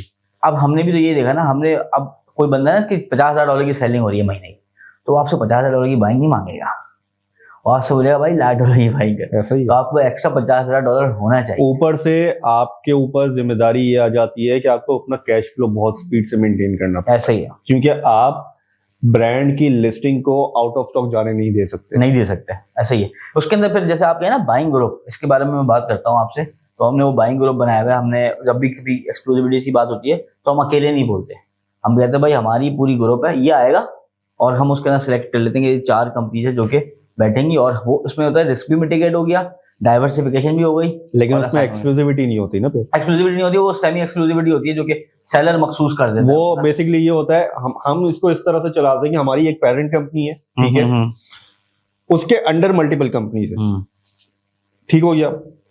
तो पेरेंट कंपनी के अंडर मल्टीपल कंपनीज है, बात पेरेंट कंपनी करेगी सारी, एक्सक्लूसिविटी मिलेगी वो पेरेंट कंपनी को मिलेगी, वो पेरेंट कंपनी ऑब्वियसली हमारी अपनी है, हाँ वो डिस्ट्रीब्यूट कर देगी आगे, बाकी जो अकाउंट्स हैं वो सेल करेंगे, सिंपल। अच्छा ये मुझे बताएं, अब आपने बात करी बाइंग ग्रुप के बारे में लोग सवाल भी करते हैं और ये कैसे हो सकता है, तो उसकी क्या स्ट्रेटेजी होती है बाइंग ग्रुप की? देखिए बाइंग ग्रुप की स्ट्रेटेजी कुछ नहीं होती। बिल्कुल, आपके पास 4 कंपनीज हैं, अब आप कैसे रिप्रेजेंट करेंगे अगर किसी के सामने जा रहे हैं? देखिए अभी आपने जुमला बोला कि आपके पास 4 कंपनीज हैं, मैं एक बात कर रहा हूँ, हाँ। एक मिनट, आपके पास 4 कंपनीज है। अब यहाँ पे मैं आपको फर्क बताता हूँ हमारा और गोरों का। आपने क्या जुमला बोला, आपके पास, मतलब मेरे पास ना, आप, मैं अपनी बात कर रहा हूँ। गोरे क्या करते हैं, 4 लोग बैठे हुए, 4 लोग आपस में मिलके परचेज कर लेंगे, चारों अलग अलग। हम अपनी प्रोडक्ट्स बचाते हैं, वो बचाते नहीं है, वो बांटते हैं, तभी वो कामयाब है। उसकी वजह क्यों बांटते हैं वो? मैं आपको ये कह रहा हूँ ना कि वो भाई अगर किसी प्रोडक्ट का जो है ना वो है कि वो $30,000 की महीने की उसकी कॉस्ट ऑफ गुड्स है या $50,000 की है, तो ये हम 3-4 लोगों के अंदर हमारे पास जो एग्जिस्टिंग कंपनी हम उसी में बांट लेते हैं। मैंने बीच में अभी एक सेलर की वीडियो देखी थी यूट्यूब पे, पता नहीं कहाँ देखी थी, उसमें उसने बल्कि मैंने स्कॉट की ही देखी थी, शायद स्कॉट की थी या किसी और की थी, पता नहीं। उसने अपना रीप्राइसिंग का वो बताया था, उसके अंदर स्ट्रेटेजी वगैरह और सारी चीजें। उसमें एक चीज उसने बात में बोली, एक ऑप्शन था जहां पे आप सेलर की आईडी डाल सकते हो कि इस सेलर से कंपीट नहीं करना। सही है, थर्ड पार्टी एप्लीकेशन में होता है ये, अमेज़न में। हाँ थर्ड पार्टी। तो बात में उसने मुझे ये बोला, उसने वीडियो में ये बताया कि वहां पे एक सेलर आईडी डली हुई थी ऑलरेडी, 2 थी बल्कि। बात में उसने ये बोल दिया कि जी ये हमारे अपने सेलर नहीं है, लेकिन ये वो लोग हैं जिनके साथ हमारी बहुत अच्छी बॉन्डिंग है और हम इनके साथ कंपीट नहीं करते। मतलब इसका मतलब बॉन्डिंग, पीछे सेलर्स भी मिले हुए हैं आपस जी, विच इज गुड। कोलैबोरेशन में कहीं ना कहीं मुझे लगता है लेकिन हमें तो यही है ना कि अब देखो, आपकी मीटिंग्स हुई, आप एक्सक्लूसिविटी पिच की, आप ले आए, ब्रांड ऑन बोर्ड कर दिया, लेकिन आप उसको कैश फ्लो मैनेज नहीं कर सकते, वो जाया नहीं हुआ।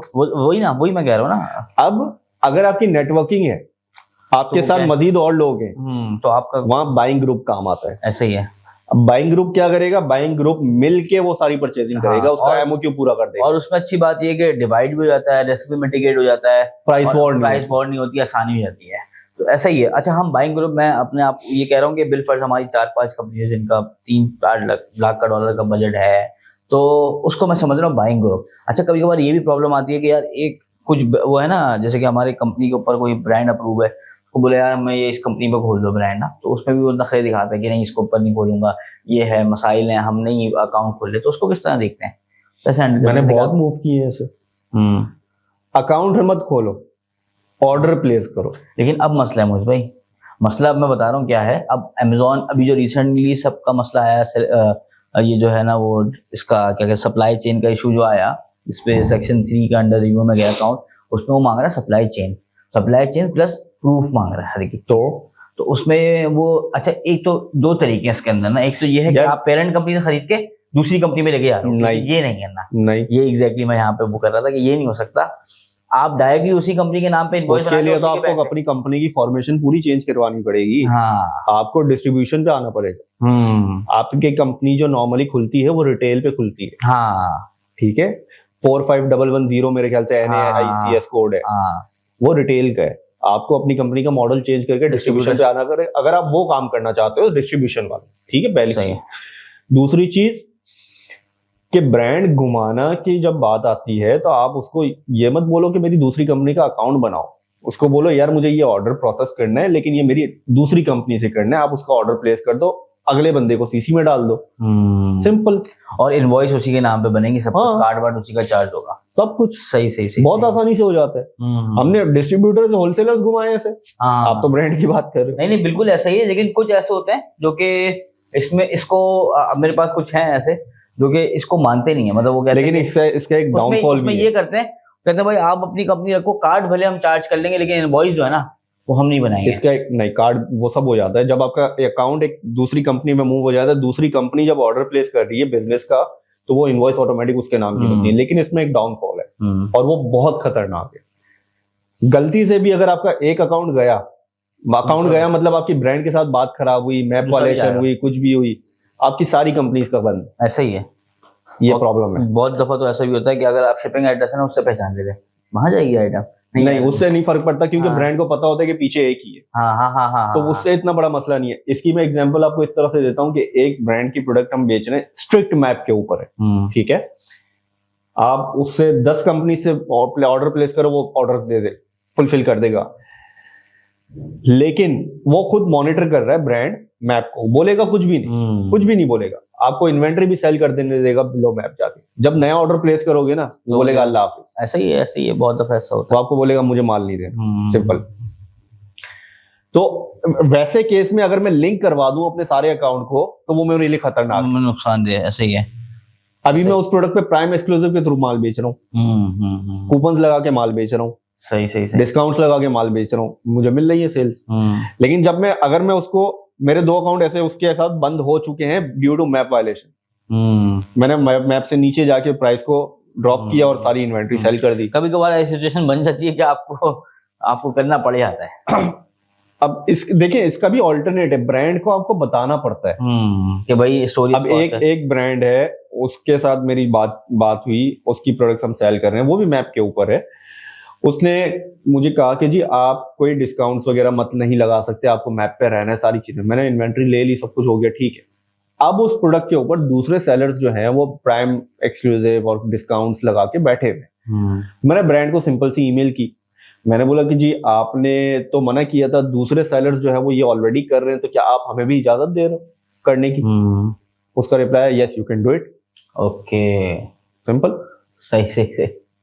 उसने अगले ने खुद ही, तो उनको एजुकेट करना जरूरी है। आप देखो, हम अपने फायदे की सोचते हैं लेकिन आपको उससे आगे जाना है, आपको तो अगले के फायदे की भी सोचनी है। अब मैंने अभी एक ब्रांड को रिपोर्ट बना के दी, टाइम लगा के, फ्री ऑफ कॉस्ट। मुझे कोई फायदा नहीं हुआ, मुझे अकाउंट भी नहीं मिला है, ठीक है, अकाउंट भी नहीं मिला, अपना अप्रूवल मिली है ना प्रोडक्ट मिली है, लेकिन मैंने फिर भी उस पर मेहनत करके एक ईमेल डाली। एग्जैक्टली गुड बुक्स में आ जाते हो आप। और अब मैं उसको फॉलो अप डालूंगा छुट्टियों के बाद। हाँ एग्जैक्टली मैं ये बता रहा हूँ कि जो हम वो एजुकेशन वाला काम कर रहे हैं ना, तो वो भी इसीलिए कि यार एक चीज ना आपको वो नहीं दे, वो कुछ भी ना करे, लेकिन उसको दिमाग में ये आ जाता है कि नहीं यार ये तो मेरे चीजें मेरे लिए एफर्ट कर रहा है। एक ब्रांड है, बहुत अच्छी सेल्स है उसकी, लेकिन उसका एक रूल है, वो कहता है अमेजोन से हमारा कोई ताल्लुक नहीं है, जिस प्राइस में बेचना है बेचो। अमेजोन ने कोई पंगा डाला हमारे पास नहीं आना, आप बेच सकते हो जहां बेचना है। अब मैंने उसको पिच किया हुआ है, कि यार आपकी प्राइस जो है वो मैप पे भी नहीं चल रही, सेलर जाके गंदा भी कर रहे हैं, रिव्यूज भी गंदे आ रहे हैं, आओ बात करते हैं बैठ के। और अब मैं आपको एक बात बताऊं, हमने तो एक ब्रांड से काम करते करते हमने उसके ना उससे वेबसाइट के प्रोजेक्ट्स भी उतारे। इतनी चीजें हो सकती है ना। मैं लोगों को ये कहता हूँ कि एक काम में आप जाते हो ना तो there are lot of ways यार, बहुत तरीकों से काम आपके पास। मेरे पास अभी मैंने इसको हिसाब लगाया, हमारे पास हमने पूरा डाटा निकाला, हमारे पास 12,000 के करीब सप्लायर्स का डाटा है, सही ना। पिछले 3 इस साल मेरा अगर मैं बोलूँ 2023 जो गुजरा है वो पूरा सिस्टम्स मेकिंग में गुजरा है। यार मेरे नंबर्स क्या है, मैंने क्या कर लिया, क्या नहीं करा, क्या गलतियां करी हैं, क्या, तो ये था। मैंने बोला यार ये 12,000 गोल्ड माइन है मेरे पास, गोल्ड माइन। अगर मैं एक आइडिया हो जाएगा लोगों के लिए कि अगर मैं सही है खत्म करता हूँ, एक मैं सिर्फ एजेंसी लॉन्च करता हूँ उसके लिए वेब डेवलपमेंट की और इसकी उसकी, तो मैं इनकी इंडस्ट्री के बारे में इतना अच्छा जानता हूँ। बहुत सारे आपने देखा होगा ब्रांड डिस्ट्रीब्यूटर बड़े अच्छे हैं, लेकिन वेबसाइट बेकार, वेबसाइट ही बेकार है। तो ये एक वे है कि यार तुम 12,000 डिस्ट्रीब्यूटर, जितने भी तुम्हारे पास डिस्ट्रीब्यूटर हैं, तुम उनको पेश करो। देखिए एक चीज आप देखें कि जो पुराने मंजे हुए डिस्ट्रीब्यूटर हैं, जो बहुत बड़ा काम, उनके वेबसाइट ऐसी होंगी उनकी, तो उनको हम एजुकेट कर सकते हो। आपको उसकी इंडस्ट्री के बारे में बताओ, उन तक कोई पहुंच नहीं रहा, तो ये पूरा एक नीश है जिसमें बिजनेस है ना। देखिए बिजनेस के बहुत तरीके, हाँ। ये नहीं है सिर्फ बेचना। हाँ। आप रिलेशनशिप्स बनाओ, ऐसे ही है। जब आप रिलेशनशिप बनाने में सक्सेसफुल हो गए, वहां पे आपका बिजनेस ऑटोमेटिक सक्सेसफुल हो जाएगा, ऑटोमेटिकली सक्सेसफुल हो जाएगा। कनेक्शंस होने चाहिए। एक सप्लायर को मैं फॉलो करता हूँ लिंक्डइन पे, वो उसकी पोस्ट में वो अक्सर कहता है कि जी अगर आपकी पहली प्रोडक्ट नुकसान में है ना, ले लो।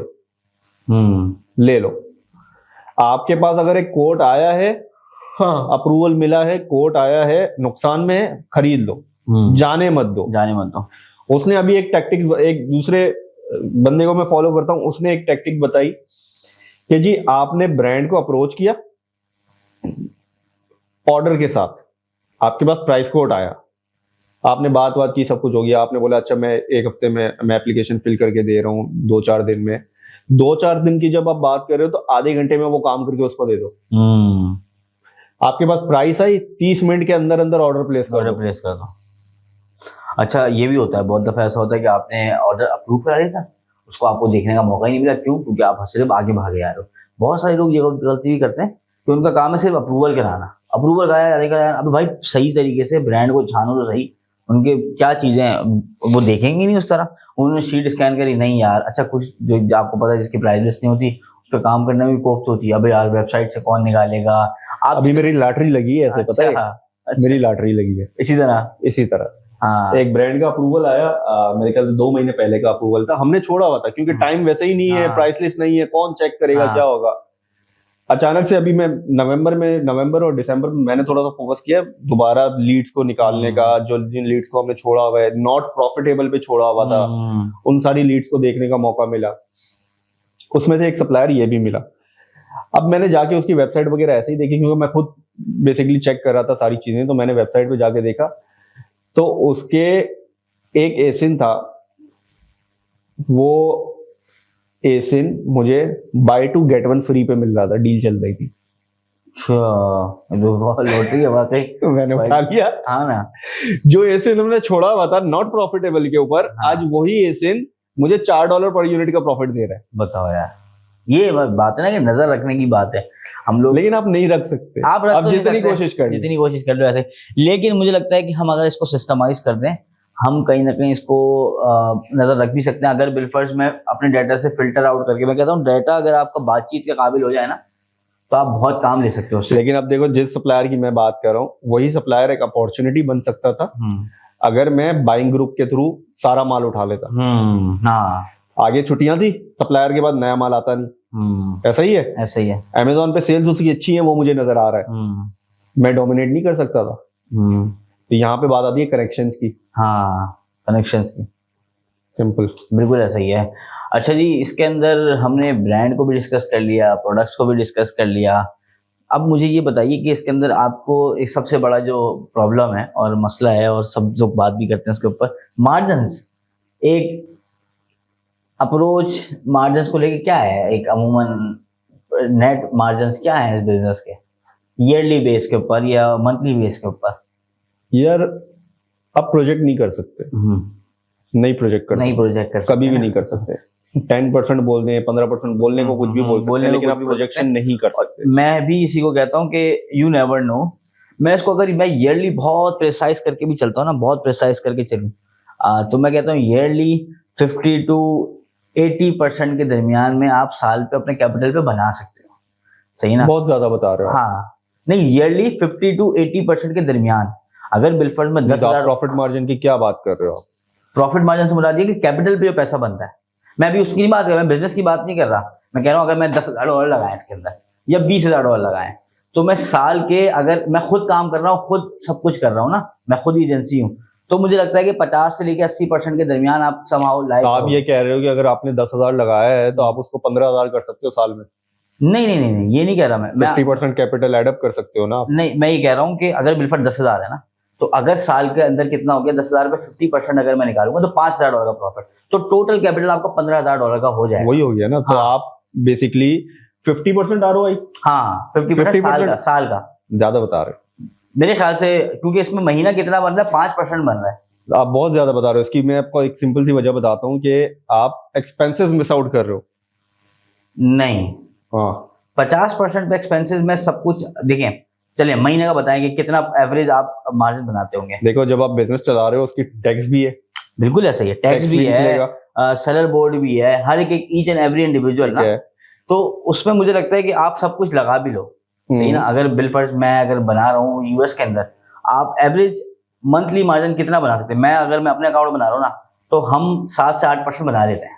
7 to 8%। ना। तो आप उसको ईयरली 50% पे कैसे ले बता रहा हूँ ना, 8% मल्टीप्लाई बाय 10, 80% हो गया। नहीं, और 8 गलत कर रहे हो आप। कैसे आप मुझे बताएं? एवरेज जब आप पूरे साल की निकालोगे तो वो रहेगा 7 to 8 ही। अरे नहीं नहीं नहीं नहीं, ये आप एक है आप निकाल लें अकाउंट का। मैं कह रहा हूँ कि कैपिटल आप इतनी स्पीड से इंक्रीज नहीं कर सकते कैपिटल को।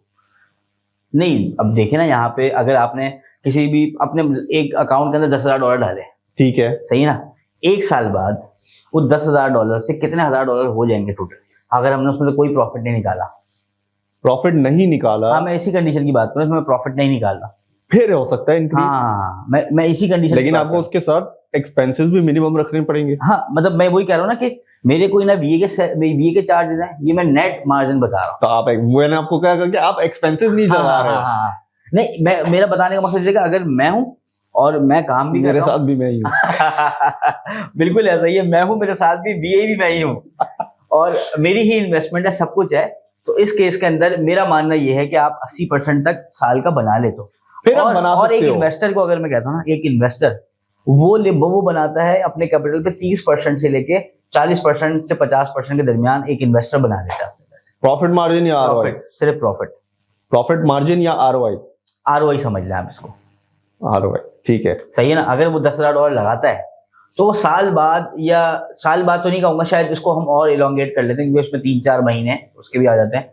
2 साल बाद वो कम से कम भी $6,000 बना लेगा 2 साल के अंदर। क्या कहते हैं आप इसमें? देखिए, डूएबल है, लेकिन इसमें जो मैं पूरी कंडीशन की बात कर रहा हूँ ना, इसमें तब ये जब कंपाउंडिंग इफेक्ट इन्वॉल्व है। डूएबल है, लेकिन $10,000 के साथ नहीं है। वो तो ऑब्वियसली, वो तो मैं एग्जांपल दे रहा हूँ, तो हमें ही पता $10,000 पता है, हम तो कहते हैं कम से कम। अभी अगर आप ये एग्जांपल सेट कर रहे हैं कि 10,000 पे आप 6,000 बना सकते हो 2 साल में, हाँ, तो आप लोगों से क्या एक्सपेक्ट कर रहे हैं? हाँ, ये बात है कि मैं तो सिर्फ एक उसकी बात कर रहा हूँ कि मिनिमम इन्वेस्टमेंट पे अगर मैं बात करूँ, लेकिन $10,000 से तो हो ही नहीं सकता, सही है ना। एटलीस्ट $25,000 से $30,000, वो तो नंबर आसान करने के लिए कि 10 है तो मैं इससे कैलकुलेशन दिमाग में आसानी हो जाएगी। गलत बताया, नंबर्स आपने हाई बताए। 10,000 पे 6,000 आप 2 साल में नहीं बना सकते। कितने बना सकते हैं? 10,000 पे आप 2 साल में 10,000 की इन्वेस्टमेंट पे आप तकरीबन महीने का प्रॉफिट जो निकाल सकते हैं, वो एक एस्टिमेटेड नंबर की अगर मैं बात करूं तो वो है कुछ 600-700 के आसपास डॉलर ना। हाँ, तो मैं वही, तो इसमें तो आपने और हाई ले गया ना। अब देखें 10,000 पे $600 महीना आया, सही है। तो साल का कितना बन गया? साल का आपका बन गया 600 का 6,000 और 1200 7,200। 7,200। मैं कह रहा हूँ आप 2 साल में 6,000 बनाओगे। हाँ, मैं फिर गलत हूँ। हाँ हाँ, तो मैं गलत हूँ, लेकिन पर्सपेक्टिव डिफरेंट है। शायद 600 में आपको ज्यादा बता रहा हूँ। 10,000 600 बहुत ज्यादा, मुझे लगता है कि एक टेक आउट अगर मैं निकालूं $300 के करीब। लेकिन देखिए बात इसके अंदर ये है समझने वाली कि आप इसको कैलकुलेट कर रहे हो कि आप हर महीने 10,000 इंजेक्ट कर रहे हो, ऐसा ही है? नहीं नहीं नहीं, ऐसा तो नहीं ऐसा ही है ना। अच्छा देखिए, इसमें ज्यादातर लोग काम किस तरह करते हैं, मेरी अप्रोच भी ये होती है कि मैंने 10,000 लगाए, अब मैं कुछ निकालूंगा नहीं, बस 1 साल बाद देखूंगा कि अच्छा यार कितने हो गए, क्योंकि ग्रो जब ही करते हो आप। अगर आप मंथली टेक होम प्रॉफिट ले रहे हो तो फिर फायदा नहीं है। लेकिन देखो ना, आप अगर 10,000 का बजट लेके, अक्सर लोग ये पूछते हैं कि जी कितना बजट रिक्वायर्ड होगा, कितने पैसे होने चाहिए, फिर लोग कहते हैं कि जी अच्छा ये सारे पैसे अमेजोन में डालने पड़ेंगे। तो ये समझना जरूरी है कि अगर आपको बजट 25,000 है तो वो 25,000 पूरा अमेजोन पे थोड़ी है, अमेजोन पे लगा कितना है। हाँ ठीक है ना, प्रॉफिट कैलकुलेशन या जो भी हो रहा है वो अमेजोन पे लगा कितना है। अमेजोन पे अगर एक महीने में आपका 10,000 लगा है तो कैलकुलेशन तो 10,000 पे ही होगी ना भाई। हाँ बिल्कुल ऐसे ही, जितना कैपिटल। अब अगर आप मुझे बोलो कि मैंने 25,000 लगाए थे, मुझे 300 का प्रॉफिट मिला, नहीं, नहीं, नहीं, तो भाईजान अमेजोन पे तो 10,000 ही लगा है, ऐसा सिंपल है। 15,000 अगर लोग इसको नहीं समझते। और दूसरी एक और बात मैं यहाँ पे ऐड करता हूँ, मुझसे जब लोग पूछते हैं कितने में स्टार्ट होता है, मतलब भाई कोई भी चीज स्टार्ट नहीं करनी है, उसको चलाना भी होता है। ऐसा ही बाइक स्टार्ट करी, मैं इसकी पता है क्या एग्जांपल देता हूँ। मैं ये कहता हूँ कि जी आपको अगर गाड़ी स्टार्ट करनी है या बाइक स्टार्ट करनी है, कितने का पेट्रोल से स्टार्ट हो भाई? 50 रुपए, 20 रुपए, 30 रुपए। लेकिन अगर आपको यहाँ से उठ के कहीं और जाना है तो कितना पेट्रोल चाहिए? एग्जैक्टली ऐसा ही है ना। मैं भी ये कह रहा हूँ कि सिर्फ स्टार्ट नहीं करनी होती चीज, भाई चलाना तो है।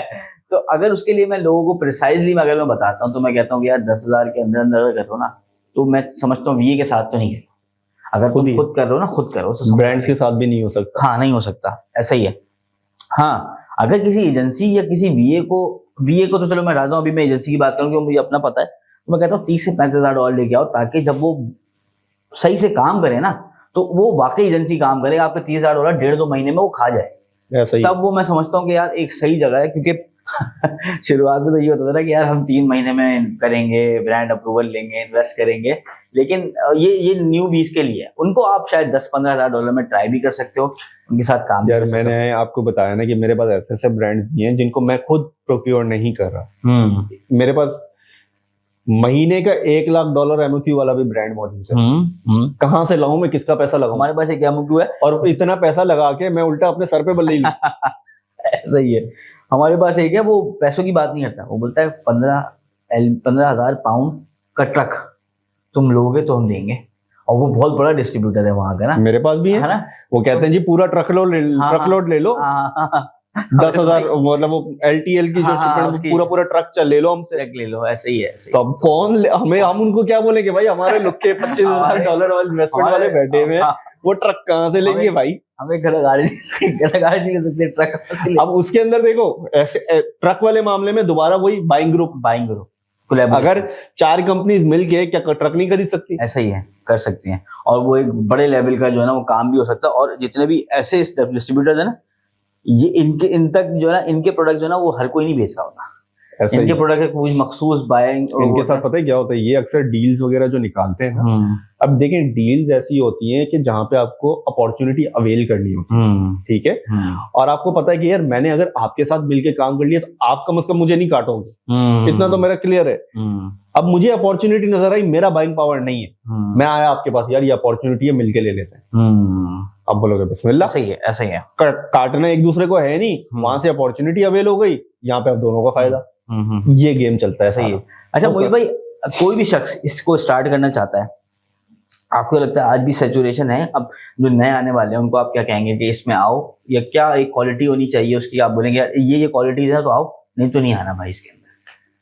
देखिए ट्रेड बिजनेस है, तिजारत है, नबी के टाइम से चलती हुई आ रही है, सुन्नत है। हम मुसलमान हैं, मुसलमानों के खून में है, तो क्यों नहीं? ठीक है, पहली चीज तो कोई भी आ सकता है। मेंटेलिटी चेंज करनी पड़ेगी। सही। समझना जरूरी है। सिर्फ प्रॉफिट के लिए मत आए। आप दुकान खोलते हैं तो दुकान को चलाना होता है, उसका बिजली का बिल भी है, उसमें सफाई भी करनी है, उसमें आपको माल भी डालना है। ये भी वही दुकान है।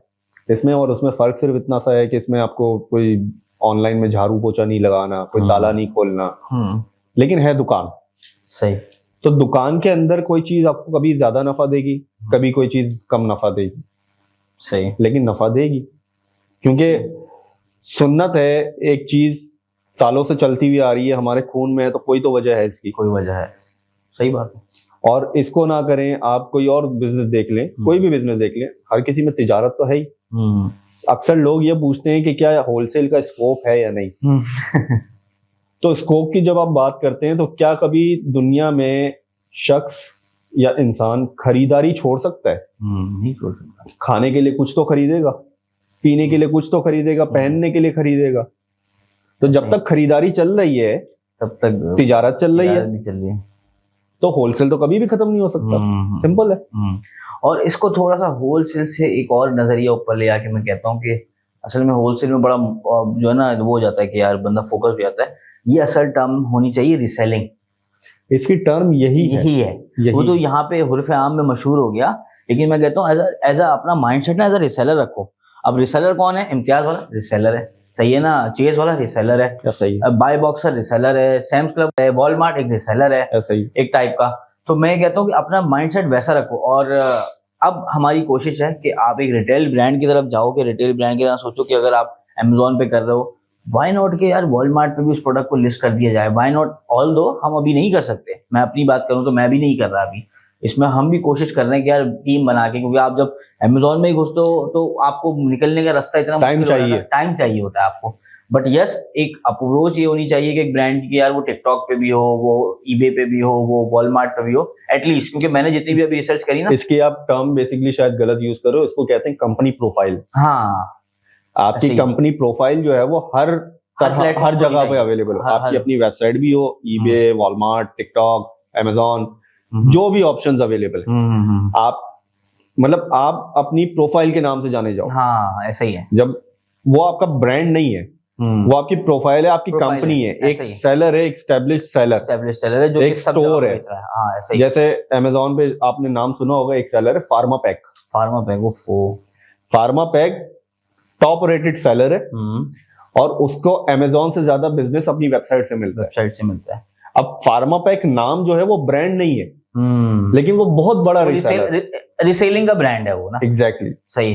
तो वो क्या करते हैं, अपनी वेबसाइट पे बेच रहे हैं, साथ में अमेजोन पे बेच रहे हैं। अच्छा, मैं अभी बता रहा था कि मैं इसके नंबर्स भी लेके आऊंगा लोगों के सामने, कि मैंने टॉप 100 सेलर्स के ऊपर रिसर्च करी ना, कि यार उसमें 30 सेलर जो है ना वो हैं रीसेलर हैं। तो उसमें बहुत जगहों पे हमें ये भी पता लगा कि यार कुछ सेलर सर्विसेज भी साथ में कर रहे हैं, कुछ सेलर सास बेस्ड प्रोडक्ट भी कर रहे हैं, कुछ सेलर जो है वो आप 3-4 मार्केट्स में घुसे हुए। एक दो सेलर तो मुझे मिले जो कि इंडिया तक में भी जो है ना वो अपनी मार्केट पे बेच रहे हैं, मार्केट प्लेस के ऊपर। तो विच इज गुड कि आप जो है ना सारी जगह पे अपनी प्रेजेंस भी रखो, मेहनत भी करो, काम भी करो। और आई थिंक कभी ऐसा भी वक्त आए कि हम पाकिस्तान में से कोई एक बंदा यूटोपिया जैसे प्राइवेट लेवल का ब्रांड है, तो होलसेल में भी कोई टॉप 100 सेलर्स में 30 सेलर्स में आए तो क्या ही बात हो। और माशाल्लाह मुझे लग रहा है मोहित भाई आप जल्द आने वाले नहीं ना मेरा शौक है ऐसा, ना मुझे आना है। हम अपने में खुश हैं। और जोक्स अपार्ट, लिटरली मतलब क्या करना है, आगे गालियां ही मिलनी है। लेकिन आप जब इसकी बात कर रहे हो तो इसमें देखें मुख्तलिफ चीजें हैं, लोगों की समझ के ऊपर डिपेंड करता है सारा गेम। उसी का है, लोग किस तरह से समझ रहे हैं, किस तरह से कर रहे हैं। और कर सकते हैं, करने वाले करते हैं यार। कर सकते, मैं कर रहा हूँ, आप कर रहे हो, तो बाकी क्यों नहीं कर रहे? ऐसे ही क्यों, मतलब कोई ना कोई वजह है, कोई गलती है, तो वही वाली बात है ना। ऐसा ही है। तो उस गलती को सुधारें, उस चीज को आइडेंटिफाई करें जो आपको नहीं करने दे रही है, जो चीज समझ नहीं आ रही। ऐसे सबसे बड़ा प्रॉब्लम हमारे लोगों में ये है कि वो पूछते नहीं है, सवाल नहीं करते। सवाल करें, अज्यूम कर लेते हैं, अपनी तरफ से कुछ ना कुछ कर लेते हैं, क्वेश्चन आंसर्स करें और पूछें। और मैं कहता हूँ कि आपके खासतौर पर कराची में भी और हमारे इर्द गिर्द अच्छे खासे लोग हैं जो कि कर रहे हैं। मुइज़ भाई इज वन ऑफ दोस्त जो कि बड़ा डिटेल के अंदर, और मैं खुश इस बात पे होता हूँ कि भाई डिटेल के अंदर डाटा के ऊपर भी मैंने देखा लास्ट टाइम आपने पोस्ट डाली गूगल वर्कस्पेस पे भी कि यार हम ये भी कर सकते हैं, ये भी कर सकते हैं, विच इज वाकई लगता है कि यार बंदा जो है ना बहुत ही सीरियस, एक होता है बंदे को पता लग जाता है कि सीरियस यार मुझे आप ये कह सकते हो कि मुझे टेक्नोलॉजी का शौक है, बस मेरा इंटरेस्ट है इन चीजों में कि जी एक्सप्लोर करें। हाँ, मैं नहीं कर पाता, हर चीज पे टाइम नहीं दे सकता। मुझे शौक प्रॉम्प्ट इंजीनियरिंग सीखने का भी है, मुझे जो है वो क्या नाम है उसका, एआई, पावर बीआई का मुझे शौक भी है। मुझे पाइथन का भी बहुत शौक है, लेकिन मैं नहीं कर सकते। तो छोटा छोटा थोड़ा सा हर जगह से कलेक्ट कर लेते हैं, हर जगह से और उसको इम्प्लीमेंट करने की कोशिश कर लेते हैं। ऐसे चैट जीपीटी और एआई ये अभी नेमत है जो इसको आइडेंटिफाई कर ले। और मैंने अभी मुझे पता लगा कि यार GPT-4 जो है वो आप बिंग पे यूज कर सकते हो। बिंग अलग है। हाँ, मुझे इसका पता नहीं था कि यार GPT हम तो 3.5 ही यूज करते हैं जो कि चैट जीपीटी है। तो मुझे किसी ने बताया यार बिंग पे फ्री GPT-4 की इंटीग्रेशन है। लेकिन बिंग का रिस्पॉन्स और चैट जीपीटी का रिस्पॉन्स दोनों में जमीन आसमान का फर्क है। पहली चीज, इसका एक और ऑल्टरनेट भी आ गया है, वो है क्लॉड एआई। अच्छा, वो इससे ज्यादा ऊपर का है। अच्छा, ठीक है। दूसरी चीज, और चैट GPT-4 जो है वो अभी तक अच्छा माना जा रहा है। बिंग के अंदर है जरूर, लेकिन बिंग के अंदर रिस्पॉन्स वो चूंकि वो इंटरनेट बेस्ड और सारे लेके आता है चीजें, तो उसमें अननेसेसरी चीजें ज्यादा होती हैं। और दूसरा मैं कहता हूँ कि फ्री ऑफ कॉस्ट है ना वो GPT-4 जो, अगर हम चैट जीपी का लेंगे $20 पर मंथ, $20 का, अगर वो बिल फर्स्ट कोई नहीं भी ले सकता तो हमारे पास बहुत सारी रिसोर्सेज मौजूद हैं। देखिए एआई का जो है ना वो एक सबसे बड़ा फायदा है। एआई में सिर्फ एक मसला है, फायदे बहुत है। एक सबसे बड़ा मसला ये है कि आपको उसको ट्रेन करना जरूरी है। हाँ, आप जिससे काम करवाना चाहते हो ना उसको ट्रेन करना, और उसमें आपको पेशेंस चाहिए, क्योंकि वो पहली दफा में नहीं समझता। अच्छा, मैंने इस तरह भी ना वो जो आप कर रहे थे ना अभी ऐप स्क्रिप्ट और वो सब चीजें, मैंने तो बड़ा काम लिया उससे ऐप स्क्रिप्ट का। मैंने भी उसी से बनाया बड़ा भाई काम मैंने उसी से बनाया। लेकिन वही वाली बात है कि उसको वैसी प्रॉम्प्ट देना कि वो करके दे। आपको अपने दिमाग में जो चीज चल रही है उसको अल्फाजों में उतार के उसको समझाना है, समझाना, जवाब वो देगा। मैंने बहुत शीटों में बहुत फॉर्मूले लगाए। मैं ब्रांड की पिचेस उनसे बनवा रहा हूँ, मैं एक्सक्लूसिविटी की पिचेस उससे बना रहा हूँ। आप देखें ना कितना काम हो सकता है इसको साथ में इंटीग्रेट करके उसको, और आपका टाइम बच रहा है। हम लिख तो हम भी सकते हैं, आप भी सकते हैं, लेकिन यार कौन जो है ना वो अपना टाइम लगाएगा आपको। अच्छा, मैं ये करता हूँ कि कोशिश ये करता हूँ आइडियाज ले लूँ। अगर बिल्कुल मुझे लगता है कुछ चीजें आपको लगता है कि आपकी रिक्वायरमेंट के हिसाब से वो नहीं देता, तो आपका काम है उससे आइडिया लेना। जरूरी नहीं कि बिल्कुल आपने ऐसा कॉपी और पेस्ट कर दिया, वो ज्यादातर चीजें समझ भी जाती नहीं। कॉपी पेस्ट तो कभी भी नहीं करना चाहिए, उसके अंदर ह्यूमन टच डालना आपको जरूरी है। हाँ। तो उसको थोड़ा बहुत एडिट करना लाजमी है। अगर एडिट किए बगैर आप ऐसे ही मैंने अमेज़न के केस जीते हैं उससे लिखवा के लिटरली ऐसा ही है। अमेज़न के रिप्लाई लिख रहा हूँ, भैया अमेज़न ने ये दिया है, मुझे इसका जवाब बता दे। वो खुद ही बता के दे रहे। ऐसे ही है। और वो भी उसके अंदर मैं उसको बोलता हूँ भाई इसमें अमेज़न पॉलिसी का भी जिक्र डाल कि जी अमेज़न की पॉलिसी तो ये कहती है, वो उसको भी लेके आ रहा है कि जी अकॉर्डिंग टू अमेज़न पॉलिसी ये चीज तो गलत कर रहे हो, ये चीज गलत। सिंपल देखे ना कितनी आसानी हमारे लिए हो गई, ये सब चीज इस्तेमाल भी कर सकते हैं। चलें जी, अब हम एंडिंग की तरफ चलते हैं। उनका टाइम भी इम्पोर्टेंट है, हफ्ते की रात है, घर वाले भी इंतजार कर रहे होंगे आपके। अच्छा मुइज़ भाई, आखिरी हम मैं पूछूंगा कि आपसे कि एक मैं हमेशा बात करता हूँ दो लोगों के लिए, मैं क्योंकि ख्वाहिश है कि वो लोग ज्यादातर होंगे जो कि देख रहे होंगे, एक एडवाइस उनके लिए जो कि अभी स्टार्ट करना चाहते हैं, जिनके पास आइडियाज हैं, जो कि बहुत कुछ सुन चुके हैं, उनके लिए क्या एडवाइस देंगे, और एक एडवाइस उनके लिए जो कि स्टार्ट कर चुके हैं, अपने आप को एक्सीलेंट हासिल करना चाहते हैं, एक्सीलेंस ग्रो करना चाहते हैं, दोनों के लिए एक एक एडवाइस दे रहे हैं आप। जो स्टार्ट करना चाहते हैं, सबसे पहले उनके लिए एडवाइस ये होगी कि पहले बिजनेस को समझें, ठीक है, समझ के एक छोटी अमाउंट से ट्राई करें। अब छोटी अमाउंट से ट्राई करने का मकसद ये नहीं है यहाँ पे कि जी आपको प्रॉफिट बनाना है, समझने के लिए आपको समझना है कि बिजनेस चलता कैसे है, पहली चीज। दूसरी चीज, मैं एक बुक हमेशा रिकमेंड करता हूँ लोगों को, और वो मैं आपकी ऑडियंस को भी रिकमेंड करना चाहूंगा, जिसने कम से कम मुझे बहुत ज्यादा हेल्प किया है और मेरी लाइफ के ऊपर बहुत एक गहरा इफेक्ट डाला है। वो बुक है रिच डैड पुअर डैड, शायद आपने पढ़ी हो। जी। तो उसके अंदर से मुझे जो हेल्प मिली है अपनी लाइफ के अंदर, और चूंकि मैं उसको इस बिजनेस से रिलेट इस तरह से करता हूं कि फाइनेंशियल इंटेलिजेंस और नंबर्स की जब हम बात करते हैं ना, तो वो बुक आपके दिमाग को बहुत सारी चीजों में इवॉल्व करती है, जहां से आपको हेल्प मिलती है अमेजोन के नंबर्स को समझने में। नंबर्स को समझने, अगर आपने पढ़ी है तो शायद आपको इस चीज को रिलेट कर सके। बिल्कुल ऐसा ही है कि वो बुक तो उसने तो दिमाग जो है ना, शुरू में जब आप पढ़ते हो ना तो हिल जाता है आपका कि अच्छा यार। वो बात वही है ना कि जी उसको मैं इससे कनेक्ट करता हूँ और मैं कहता हूँ कि जी वो बुक एक दफा जरूर पढ़ें ताकि आप इस बिजनेस को भी समझ सके, क्योंकि ये बिजनेस सिर्फ प्रॉफिट नहीं है, ये सिर्फ प्रॉफिट का बिजनेस नहीं है, इसमें नुकसान लाजमी है, लेकिन उस नुकसान के बियॉन्ड क्या है वो आपको सोचना है। ऐसा ही है। तो पहली चीज जो स्टार्ट करना चाहते हैं उनके लिए ये होगा कि जी पेशेंस बहुत ज्यादा रिक्वायर्ड है, और छोटे से स्टार्ट करें, टेस्ट द वाटर्स फर्स्ट, क्योंकि वो बहुत जरूरी है। समझ में आए तो बिस्मिल्लाह करें, ना समझ में आए तो पीछे हो जाए, लेकिन बिना ट्राई किए ये ना बोलें कि जी खराब है। हाँ, सिंपल, ये बिल्कुल ऐसा ही है, ऐसा नहीं, क्योंकि लोग करने वाले कर रहे हैं माशाल्लाह से। आप इस बिजनेस से बने हो, मैं इस बिजनेस से बना हूं, और बहुत सारे ऐसे लोग हैं जो इस बिजनेस से बने। मैं हमेशा एक चीज यहाँ पे और ऐड करूंगा कि जिस चीज के बारे में इल्म नहीं है ना, उसको गलत और सही आप कह ही नहीं सकते। सही है ना? देखिए आप, अब मैं अक्सर लोग कहता हूँ कि यार, कुछ लोग कहते हैं, मतलब मैं अपनी बात करूँ, कुछ लोग प्राइवेट लेबल को गलत समझते हैं, कुछ लोग होलसेल को गलत समझते हैं, कुछ लोग एटसी को। मैं कहता हूँ भाई, हर किसी को लगाने उसका अलग अलग रिस्क एंड रिवॉर्ड रेशो है, लेकिन हर बिजनेस कामयाब है। कोई प्राइवेट लेबल भी बहुत अच्छा कर रहा है, कोई होलसेल भी बहुत अच्छा कर रहा है, कोई एटसी भी बहुत अच्छा कर रहा है। बस आपके लिए क्या चीज वर्क कर रही है आपने वो देखना है। यार ऐसा ही है ना, देखो हर बंदे के नसीब की रोजी किसी ना किसी जगह पे लिखी हुई है, ठीक है ना? आपकी शायद प्राइवेट लेवल में होगी, मेरी होलसेल में होगी। हाँ, बिल्कुल सिंपल है। किसी और की शायद किसी और चीज में होगी। करने वाले ड्रॉप शिपिंग आज भी कर रहे हैं, रिटेल आर्बिट्राज आज भी कर रहे हैं, लेकिन वो जब बंद होगा वो उनके गले में आएगी। सिंपल है। प्राइवेट लेवल बुरा नहीं है, आप करो, हाँ, लेकिन उसके लिए फिर जिगरा भी रखो, जिगरा भी वैसा, रिस्क एंड रिवॉर्ड रेशो वैसे ही रखो आप। सिंपल है, ऐसे ही। होलसेल क्यों प्रमोट करते हैं? छोटी इन्वेस्टमेंट से कर सकते हो, सेफ है, और एक स्टडी बिजनेस आपका बन सकता है। सिंपल है। जो ऑलरेडी कर रहे हैं उनके लिए सिंपल सी एडवाइस ये है कि जी थोड़ा सा समझ के काम करें। समझ के इन द सेंस कि हर प्रोडक्ट में प्राइस ड्रॉप करना जरूरी नहीं है, हर सप्लायर को होलसेल अकाउंट दे दो कहना जरूरी नहीं है। बिजनेस को बिजनेस तक समझ के करें। बहुत से लोग डेटा की हेरफेर भी करते हैं। सिंपल, वो जरूरी नहीं है।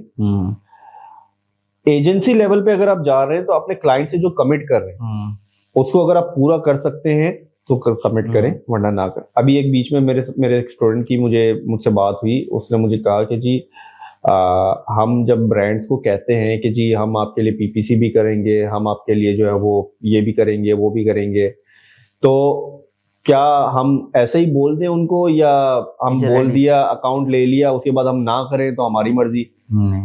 तो मतलब क्या तरीके है? मतलब हमारी सोच में ही करने लगे जी घुमा दो बस, घुमा दो। ऐसा नहीं होता है यार, दुनिया ऐसे काम नहीं करती। दुनिया में आपको काम करना है, आपको लॉयल रहना पड़ता है, आप अपनी बात पे कमिट रहो। आपने जो टाइम दिया है उस टाइम पे मीटिंग पे आओ। मैं आज आपके पास 7 मिनट लेट हुआ, बिल्कुल, हाँ, लिटरली मुझे रास्ते में जो है वो अफसोस हो रहा था कि यार मैं 7 मिनट लेट क्यों हो गया। नहीं, सही बात है। जो टाइम की वैल्यू सामने वाले की भी और आपकी भी बहुत इंपॉर्टेंट है। डिसिप्लिन बहुत इंपॉर्टेंट है।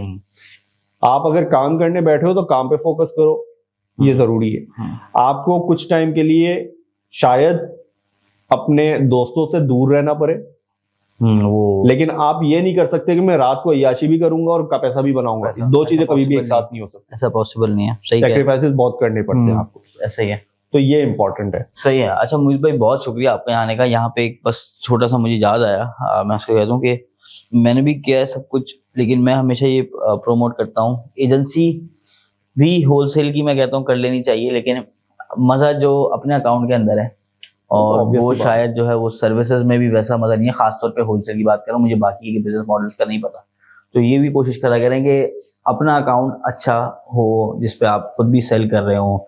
सर्विसेज किसी की चल पाती हैं, किसी की नहीं चल पाती, वैसा जो है ना वो आप लोग की अपनी मर्जी है। जज़ाकल्लाह खैर मोहित भाई, यहाँ पे आने के लिए हमने बड़ी डिटेल, मुझे लगता है कि इस वीडियो के अंदर बड़ी डिटेल और बहुत ही एक अपर लेवल की बातें हुई हैं, जिसमें थोड़ा बहुत जिसने काम कर लिया है वो इन बातों से रिलेट भी कर सकता है। शायद न्यूबी के लिए हमने मतलब नहीं हो सकेगी वो, शायद इसमें अपने लिए आंसर ढूंढो उसके लिए शायद मुश्किल है, बट जो कि कर रहे हैं पहले से काम, उनके लिए बड़ी वैल्यूएबल ये पॉडकास्ट होने वाली है और इसमें बहुत सारी चीज़ों के बारे में हमने बात करी, जैसे कि प्रोडक्ट एनालिसिस के मसाइल, अमेज़ॉन के मसाइल, ब्रांड अप्रूव नहीं हो रहे, बहुत डिटेल के अंदर, वो तो मुझे भी अभी याद नहीं, लेकिन बीच बीच में जैसे हमने ब्लू प्रिंट्स भी निकाले कि ऐसी ऐसी चीज़ें निकाल के आपको दी हैं जो कि शायद ये कहीं और ना बोलें, ना बताएं। तो हाँ। वो देखिए ये छोटी छोटी चीजें जो है वो नॉर्मली कभी याद नहीं रहती ना वो लिखी भी होती कहीं पे। ये छोटी छोटी चीजें जब ऐसे टॉपिक्स पे डिस्कशन हो रही हो, जब बात हो रही है ना, तो वो ऑटोमेटिक केस स्टडीज आ रही होती हैं और ये आपको कभी किसी सेशन में या कभी किसी नोट्स में शायद आपको ऐसे मिलेगा भी नहीं रिटर्न में, ये ऑटोमेटिक निकलती हैं। ऐसा ही है, क्वेश्चन आंसर्स के ऊपर ये है ना, ये चीजें डेवलप होती हैं। बिल्कुल। अच्छा मोहित भाई, आप यहाँ पे आए, आपको मैंने मेरी बैठक का जो है ना वो विजन भी बताया, चीजें भी बताई, तो उसके हवाले से अगर आप कुछ कहना चाहें तो आप बिल्कुल, आपको पहले तो बहुत बहुत शुक्रिया, आपने इनवाइट किया, मौका दिया। मैं नॉर्मली इन चीजों में होता नहीं हूं, लेकिन बहुत अच्छा लगा। इनिशिएटिव मेरी बैठक का बहुत अच्छा है और आई होप कि ये सक्सेसफुल हो और एक अच्छा स्टेप है कि जी लोगों को गैदर किया जाए, कनेक्ट करवाया जाए और कनेक्ट होने से बहुत सारी अपॉर्चुनिटीज ओपन होती हैं। ऐसा नहीं है कि मैंने आपको अपना बिजनेस बताया, आपने मुझे बताया तो आप मुझे काट देंगे। देखिए हर बंदा अपने नसीब की रोजी खाता है, ऐसा ही है, और किसी का कोई भी नहीं छीन सकता। तो आपस में कनेक्ट होना बहुत जरूरी है और मेरी बैठक के थ्रू जो काम होगा वो बहुत जरूरी अच्छा होगा, स्पेशली न्यूबीज के लिए जो कनेक्ट होना चाहें, जो इंफॉर्मेशन लेना चाहें डिफरेंट एस्पेक्ट्स पे। सिर्फ बिजनेस की नहीं, लाइफ की भी लर्निंग उनको मिलेगी, आउट ऑफ एक्सपीरियंस मिलेगी और आई होप कि बहुत सारे लोगों की लाइफ चेंज होगी इंशाल्लाह। इंशाल्लाह। जज़ाकल्लाह खैर मोहित भाई, इसी के साथ हम आपसे इजाज़त चाहते हैं और उम्मीद करता हूँ आप लोग हमारे साथ रहेंगे और नेक्स्ट पॉडकास्ट भी इंशाल्लाह जब आएगी तो वो भी हमें सपोर्ट करेंगे। जज़ाकल्लाह खैर, थैंक यू सो मच।